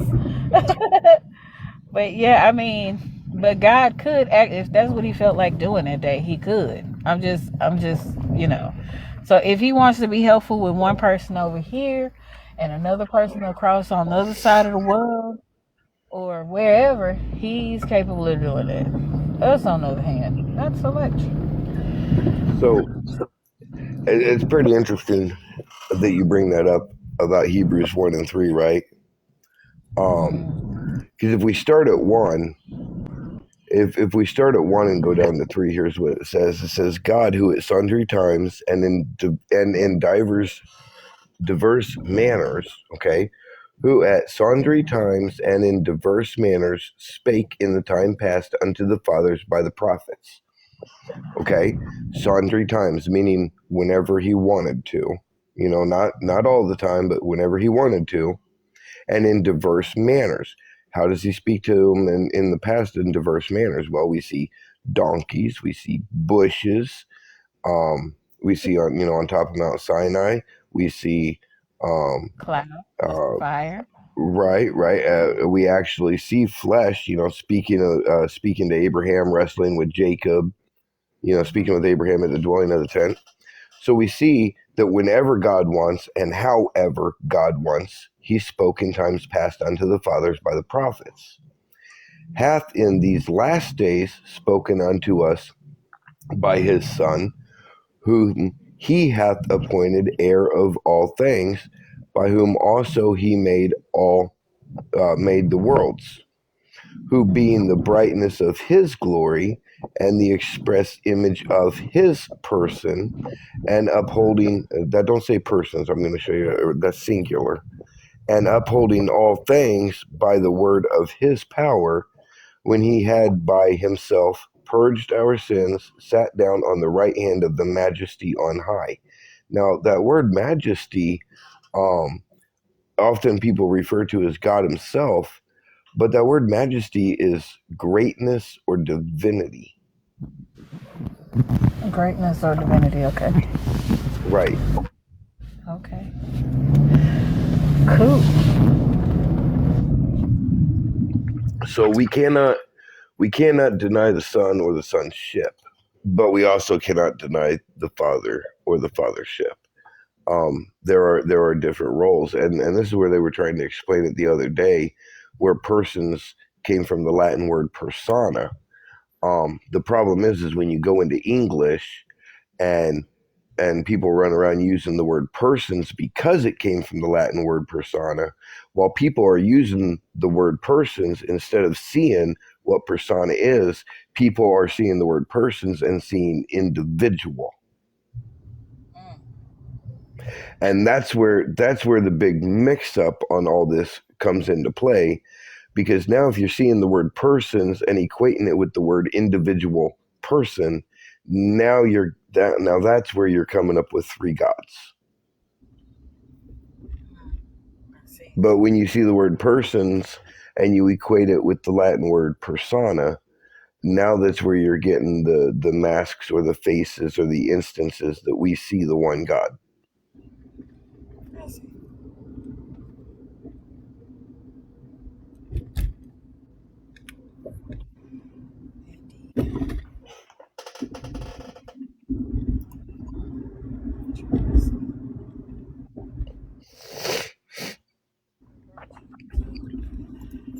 Yes, indeed. It can be something else. But yeah, I do feel like now I need to dabble in the Greek a smidge. I feel like I need to do that. And see, I've never even been a big fan of Latin. Yeah, but now you participating. I think only with that one word, because of the translation factors. Because we look at this KJV plus, or we look at the lexicon, and we look at all the Strong's Concordance and all this, and we see one Greek word, but 12 English definitions. Right. Right, because the context determines the definition. Right, the context determines the definition, which is why when people see, many people see begotten son, they see born male child. I see brought forth image. Right, exactly, because that's what it is. It's just like when you look in the mirror, you see yourself. Your body is you, but your body doesn't do anything without your permission until you get to a certain age. You know what I mean? Mm-hmm. It's the same process. It's the same. Well, and that's like when I look at the definitions of begotten, right? That's firstborn of a man and a woman. But I know that Jesus don't fit that instance because he was not born of a man and a woman. So is that really the closest, clearest definition I should be using? Right. Well, we see, one of the other definitions of son is brought forth or manifested. Right. Sorry, begotten is brought forth or manifested. Well, we know that God manifests in the flesh. And it's the same thing when we look at son. When we look at son, we see one of the definitions is male child of a man and woman. Once again, Jesus never fit that because he was never of a man and woman. Yeah. So I look at the other word for son, and it is image or representative.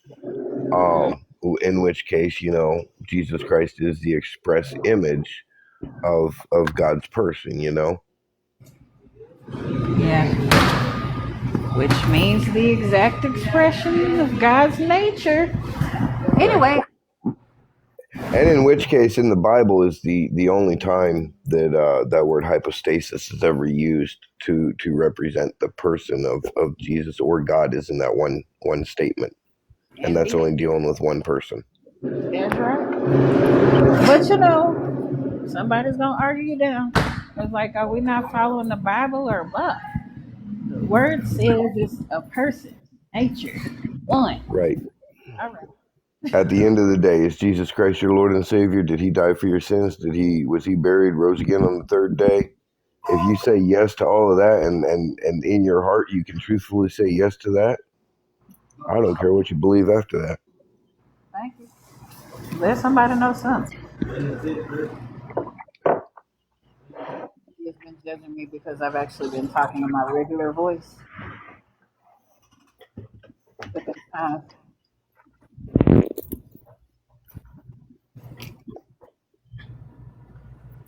That is fine. Oh, what we want? We want burritos. That's what we want. Okay, that's Chris. All right. So, okay, so you said that the side quest is gonna be when? Yeah. All right. When do you want to do anything? I don't know. I've got so much stuff going on right now. I just kind of do it as I come across it. Okay. I mean, if you want to make a serious thing about it, all you got to do is, I mean, if that's something that you want to dive into, well, whenever you want to dive straight into that and we work on only that, just give me a call and I'll sit here and get my phone out and we'll look. Yes. Yeah, I'm down. Always good for a good Bible study on the phone. Of course. It'll probably have to be when I'm not working with Miss Tiny because she be cutting up. Oh, I hear you there. Oh, good news! I finally got a hold of an oral surgeon yesterday. Good. Okay. And I thought it was going to be months before they could get me in, but I am going in to have my wisdom tooth cut out on the 16th. All right. Okay. So like a week and a half. Okay. That is wonderful. Absolutely. I'm gonna get a banana too. Ooh.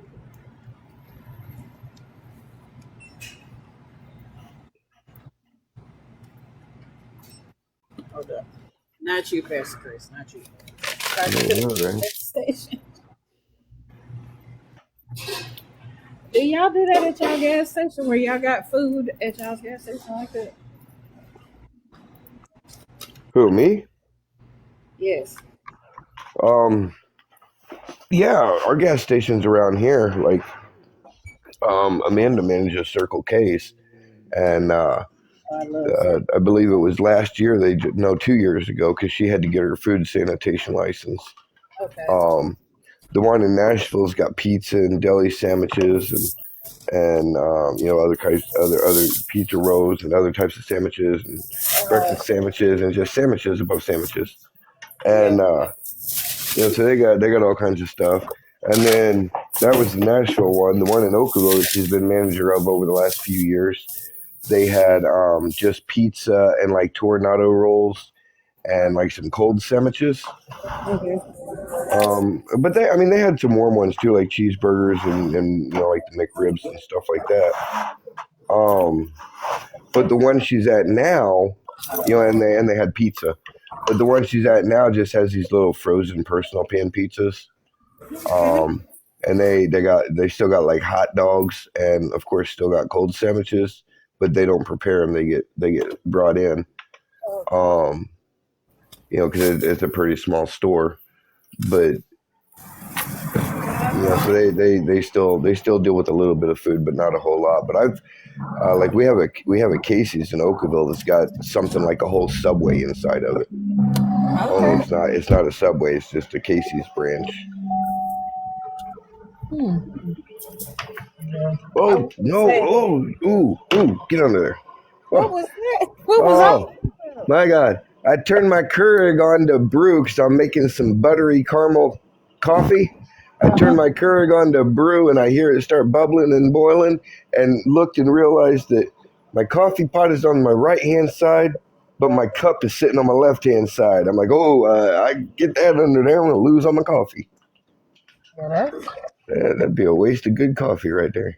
You don't play with the Keurigs now. I'm saying. You do not play with the Keurig.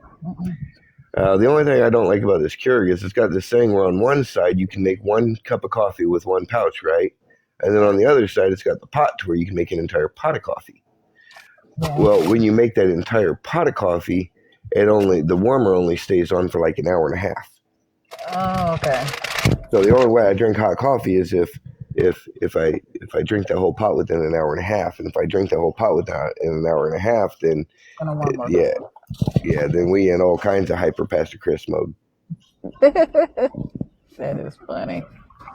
That's a new Pastor Chris. That's fine. But then again, I throw those Stoke energy shots in my coffee too. So. What in the what? Oh yeah. That's why you be preaching so fast. I knew it was something. I'm saying. Oh, energy drinks.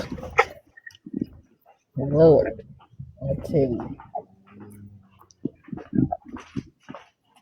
Oh, yeah.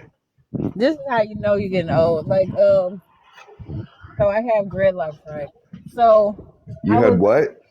I have locks, dreadlocks. Dreadlocks, okay. So I'm at church and I'm sitting down, and one of the brothers that I know, he came over and he thought I had lint in my hair, so he tried to pluck it out. I was like, "What are you doing?" Oh, that's not lint. No, it's not. That's my hair. Leave it alone, please. I tell you what, I saw one of the coolest things at McDonald's the other day. There was a lady there that had she didn't have dreadlocks, but she had the braids, right? Where it's just like a bunch of little braids. And I guess she got really meticulous on this before she did her hair. Because every how in a braid strand you have 3 clumps of hair, right? Yes. Each one was a different color.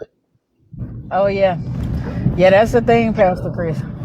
But she had like 500 of them in her hair, so I mean, that she had to go through and like do some intense, specific picking out colors. Yeah, they do right to get just the right amount of. I bet there was a lot of aluminum foil in her hair. Well, they have. Okay, so most of your people who do hair, most of your braiders that do hair now, they have racks where they can separate the hair out. They don't have to count it by strand or nothing. They just know. Oh, okay. They know exactly how much to grab of each color, and they will put it on these little hooks.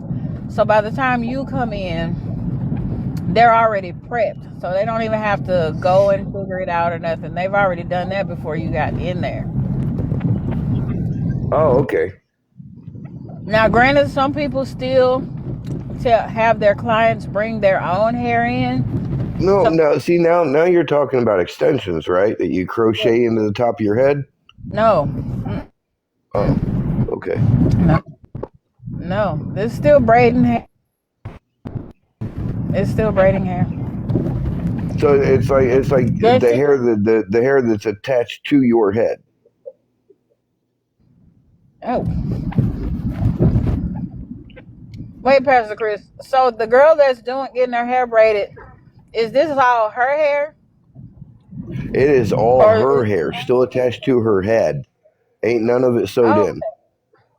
okay. No, it's not a sew in. It just I got it. So she dyes her own hair? Yeah. Okay. Well, that's good. Yeah, no, I had like this whole conversation because I really like the way different people do their hairs. Oh yeah. That's the thing. Because for folks who have hair but they want it longer, they will Hmm. buy longer hair in, but they will already have the different colors. That's what I was talking about. My bad. Mm. And they will Oh yeah, literally no, this separate. this this is one. She said that they had to individually pull out the clumps and put the aluminum foil around it and stuff. She Oh, said took I she got it. said took a lot of time, and I'm like, oh my God. Oh yeah, they don't play about that, Pastor Chris. You too can get your I hair don't know. braided. You know me. I just grab my clippers and buzz all my hair off and call it good. Then I never ever have to do my hair to get ready to go nowhere. Well, see, now you have this granddaughter, so this is gonna be a whole new fun time for you. Oh yeah, no, I'm getting ready to shave off my beard and the whole 9 yard. And I don't have much of a beard, but it's going to be enough to where she can grab a hold of it. So I might just have to shave it off. No, probably not, because I look old as hell when I shave. No, you don't. What are we talking about here? You haven't seen me since I haven't had my camera on this thing since my teeth have been pulled out. Well, okay, fine. Yes, it does change the shape of your mouth when your teeth are not in there. I know that, but I'm just saying. That's all right. It's fine. But it's like your bottom jaw can go up further, so you don't have as much tension pulling your facial skin down. So now you get like more wrinkles around your eyes and stuff. And I'm not happy with it. All right. We're going to get fixed soon. Pastor Chris, just a freaky.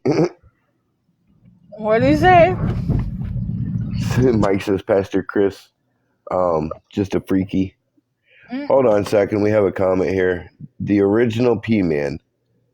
My Dixie wrecked, and I'm not sure what to do now. Any words of wisdom? Who is Dixie? Well, you can go do what most people do. Is that your Because wife? that ain't make no sense to me. I'm still here, y'all. I understood it just fine. And you can go do what most people do when they have a problem like that, if you call it a problem. Do you have a spouse at home? If not, you can use Angela, Pamela, whichever one you want. But they'll both assist you with your needs. Pick the lotion of your choice, and you should be fine. Now get off my page with that foolishness now. Sister Cassie, if you can't answer me on TikTok, just give me a phone call when you're done, because I don't know what all these statements mean. What? Oh, I told him already. I gave him the best advice I could give him. I know, and judging from the advice you gave him, my mind's all over the place. Oh, sorry, my bad. I gave him exactly what. I don't know what's going on. I just don't know. She spoke in a foreign language and No, dictation. I answered him. That was a foreign dictation. Y'all read it. I gave him the answer. I basically told him. He said his Dixie wrecked. That's what he said. I said, cool. Oh, I get it now. Oh, he got a baby boner. Bless your heart.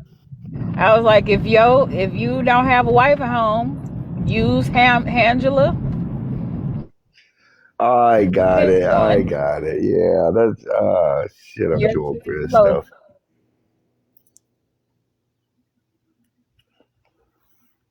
That's funny.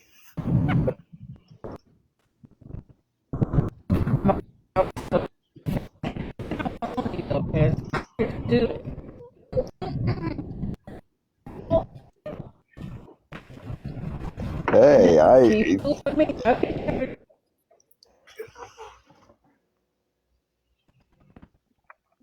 That's like back in the day when I used to call up to the bar and ask if anybody saw Mike, and his last name was Roch.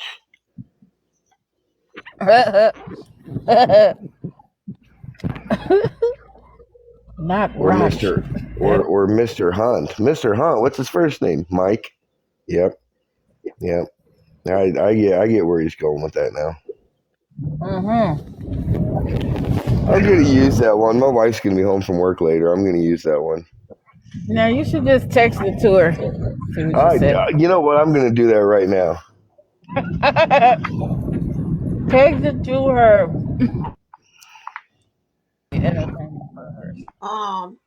If you write it down, my thing, hard, it. Write it down, Chris. Oh yeah, we You gotta know be what prepared, it Chris. I can't hear what you just said. It's like writing down, I am sofa, like you sit on, king, King, W-E, Oh. Todd, T-O-D-D, it. I did it to my staff one day. It's actually on YouTube. It was funny. They were reading it, trying to figure it out. Sofa King Todd it? We. Oh. Angel, why would you admit that? I didn't admit it. It's a joke I play on people. And they trying to read it and figure it out. That's crazy. I just sent her both of them. She's gonna be calling me in a minute. I promise you. Are you having a seizure? Y'all want to see it on YouTube? It's on YouTube. Okay. They in my office reading it. No, it's fine. It's fine. I got it. I just They texted in my my wife. office reading it. I just texted my wife both of them. That's all I need for you. Hey, it's always a good day for So me. if they, I almost ordered a different one, and then this one popped up way cheaper. I was like, let me try it. I ain't worried about the blue. I don't feel like putting my contacts in, and I'll be in glasses. So being in glasses, I'm just gonna roll with it like this. And I have my my other liquid liner that I put on top of it to just seal it to make sure they stay on there. Might not need to do that with these. With straws. Okay, let me put this. I don't know. It's probably not that many people here. I would not come to me and text statements like I'm finna be offended at all just because I'm a Christian. This is my wife said what? Like I will put on if I was doing my makeup. Tell her to slow read it. No Tell her glue. to just read it slow. No glue needed. I might should put on a lip blush, but I'm not. Yeah, I told her to read them both again. Up on my face with that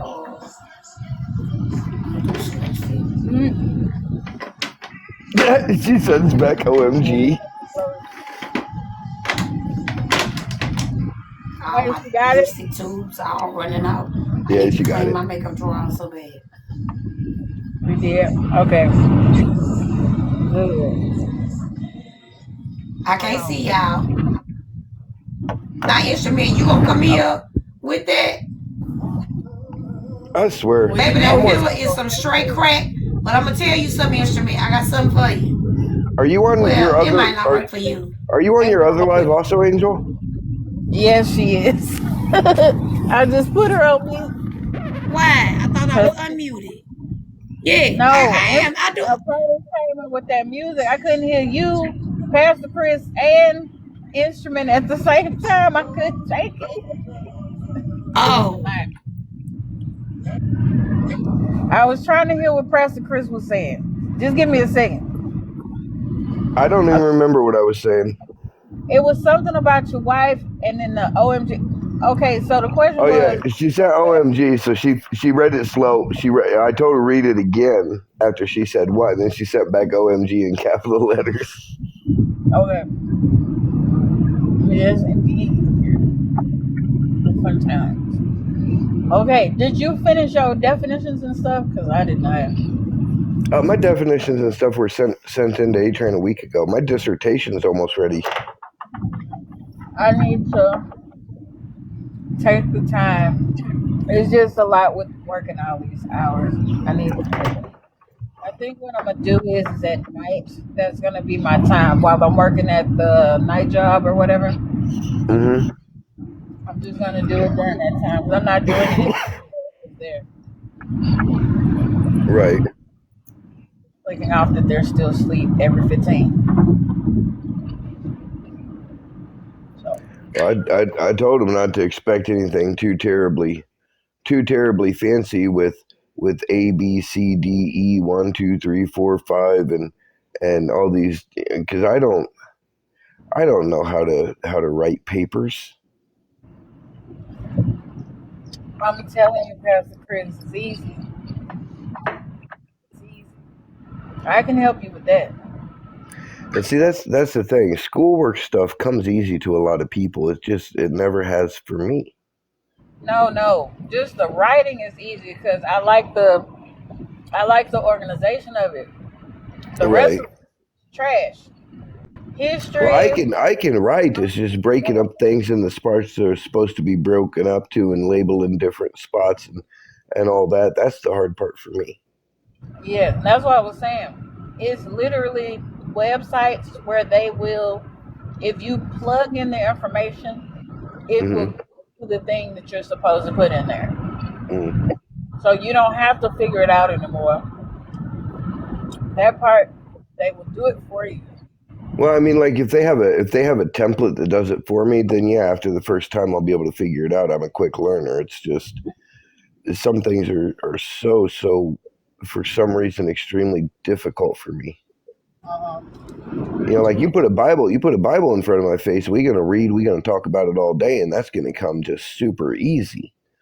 But you go, you know, putting science and English and all that stuff in front of me, and we're gonna have a problem.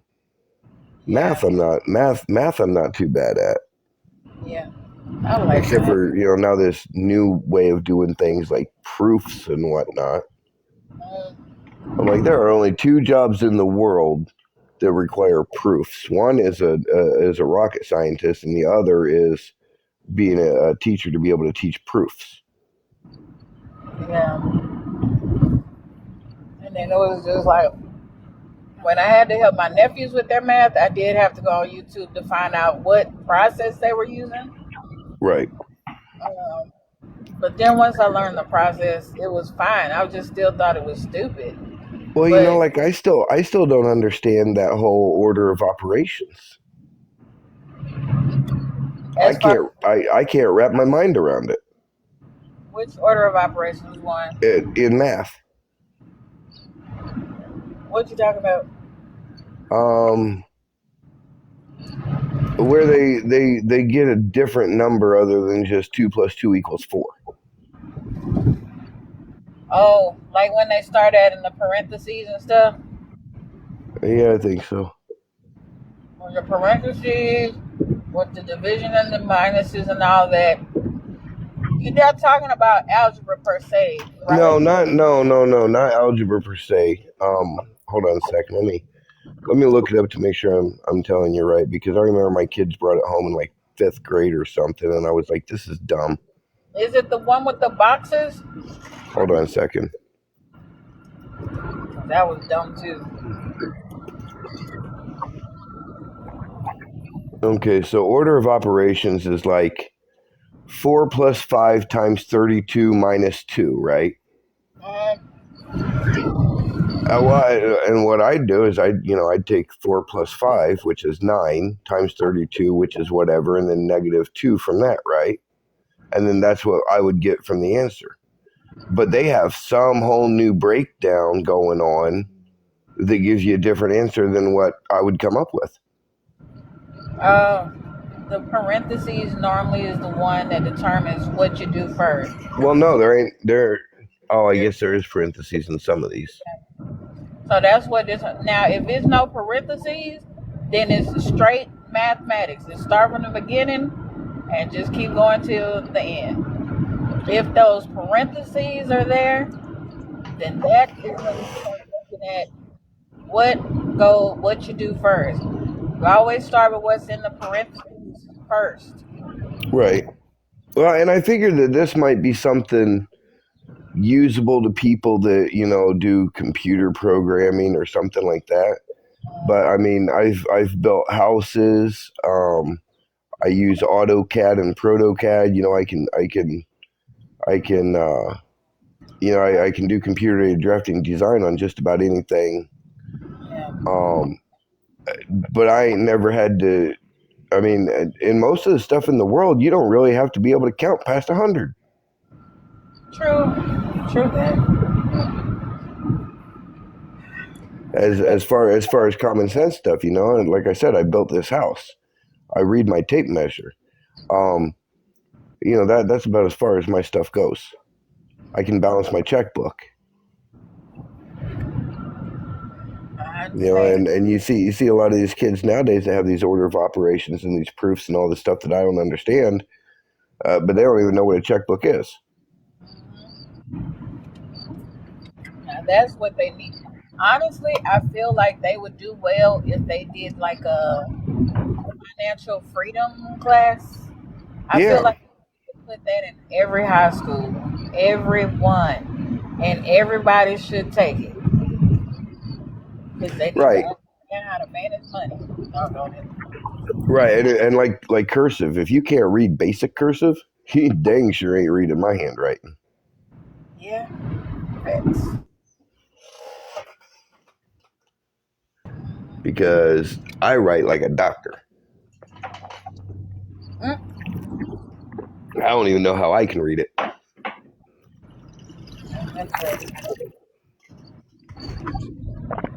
Oh.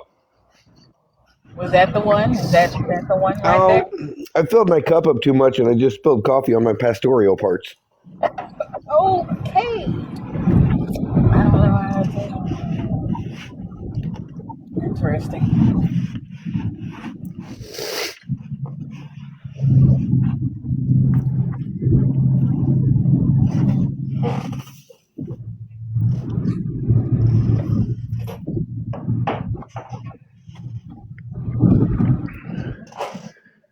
All right. Are you okay now? Yeah, no, I'm good now. Just want you to be safe in these streets. I gotta be safe in these streets. This desk chair is just, man, it's horrendous. I feel like I'm gonna get drive-by coffee and every time I try to take a drink.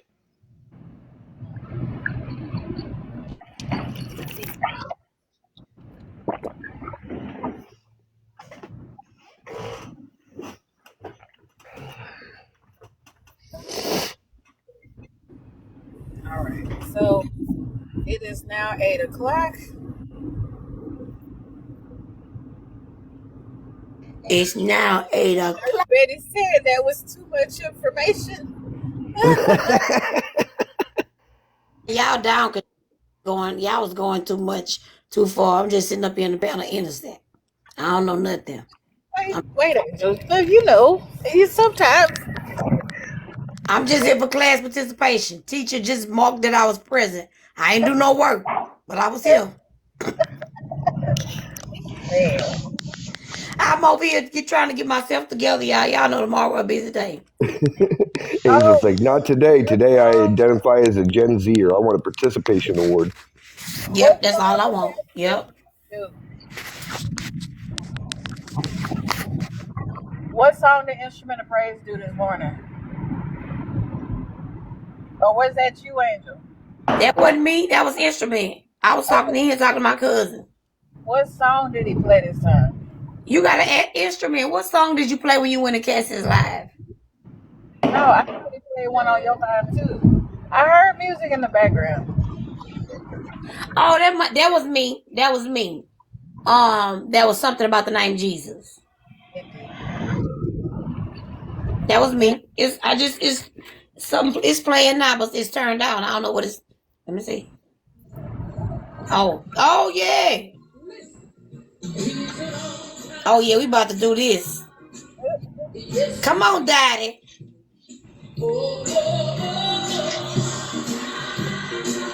Y'all want to listen to it? That's right.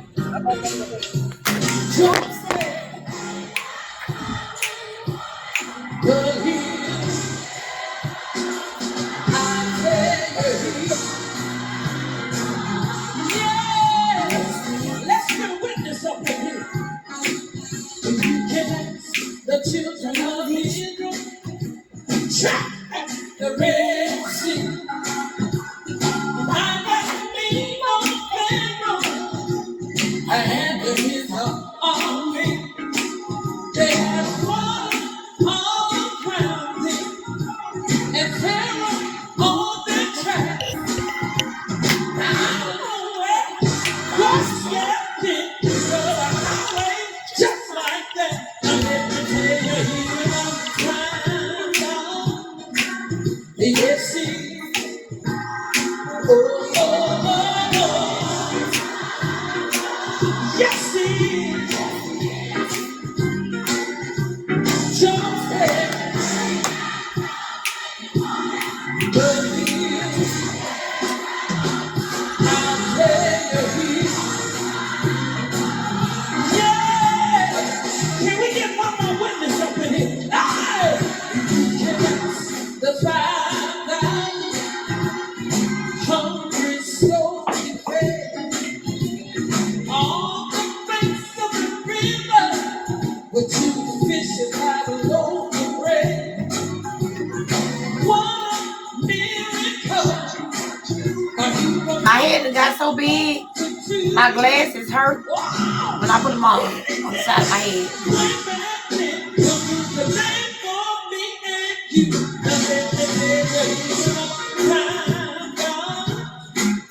Yes, he. Oh, oh, oh, oh. Yes, he. Joseph. Oh, he. I tell you, he. Yes. Now I want you to hug somebody. Look them in the eye and say, whatever you're going through, the God that we serve today will be on time, on time, on time. You'll step right in, on time, on time. Instrument, you back with Nathan Federal? Oh. He's an on time. You back with Nathan Federal? Ain't nothing wrong. Yes, I just asked my brother to do it.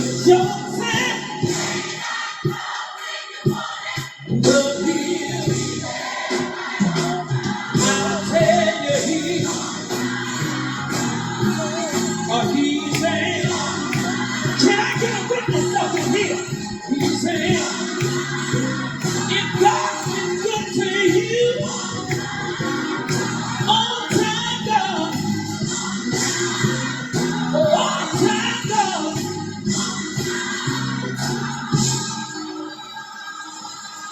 Yes! Yes! Yes! Yes! Yes! Yes!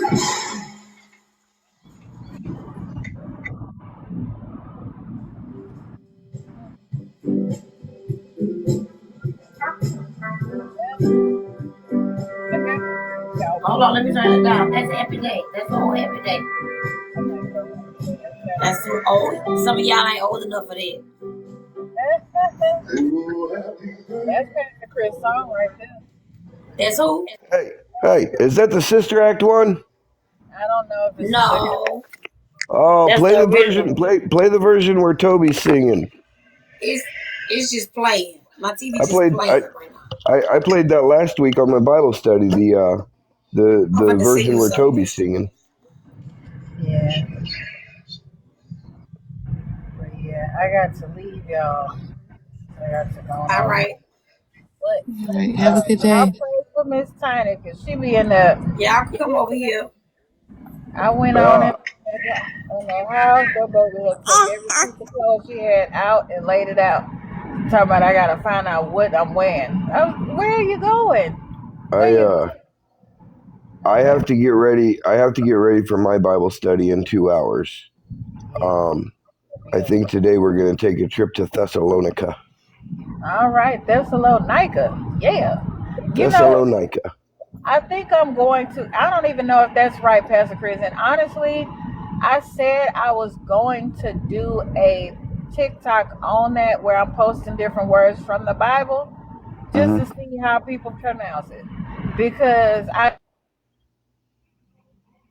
depending on what church you grew up in, will determine how you say that. Right. So I might post one of those just to see what folks say. It should be fun. Oh yeah. Yeah. So I think with my Bible study today, we're just moving straight on to First Thessalonians, That'll work, man.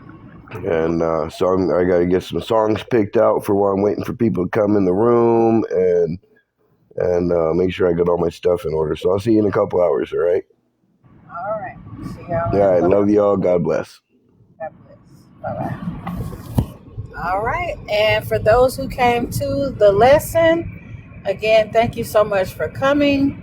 I normally start at 5:30 a.m. Central Standard Time. And we've been going at 3 chapters. Sometimes we'll go do more than 3, but right now 3 seems to be the thing. And then after that, it's just kind of open discussion about whatever comes up. Okay. All right. So we'll see you all in the morning. Y'all have a good day.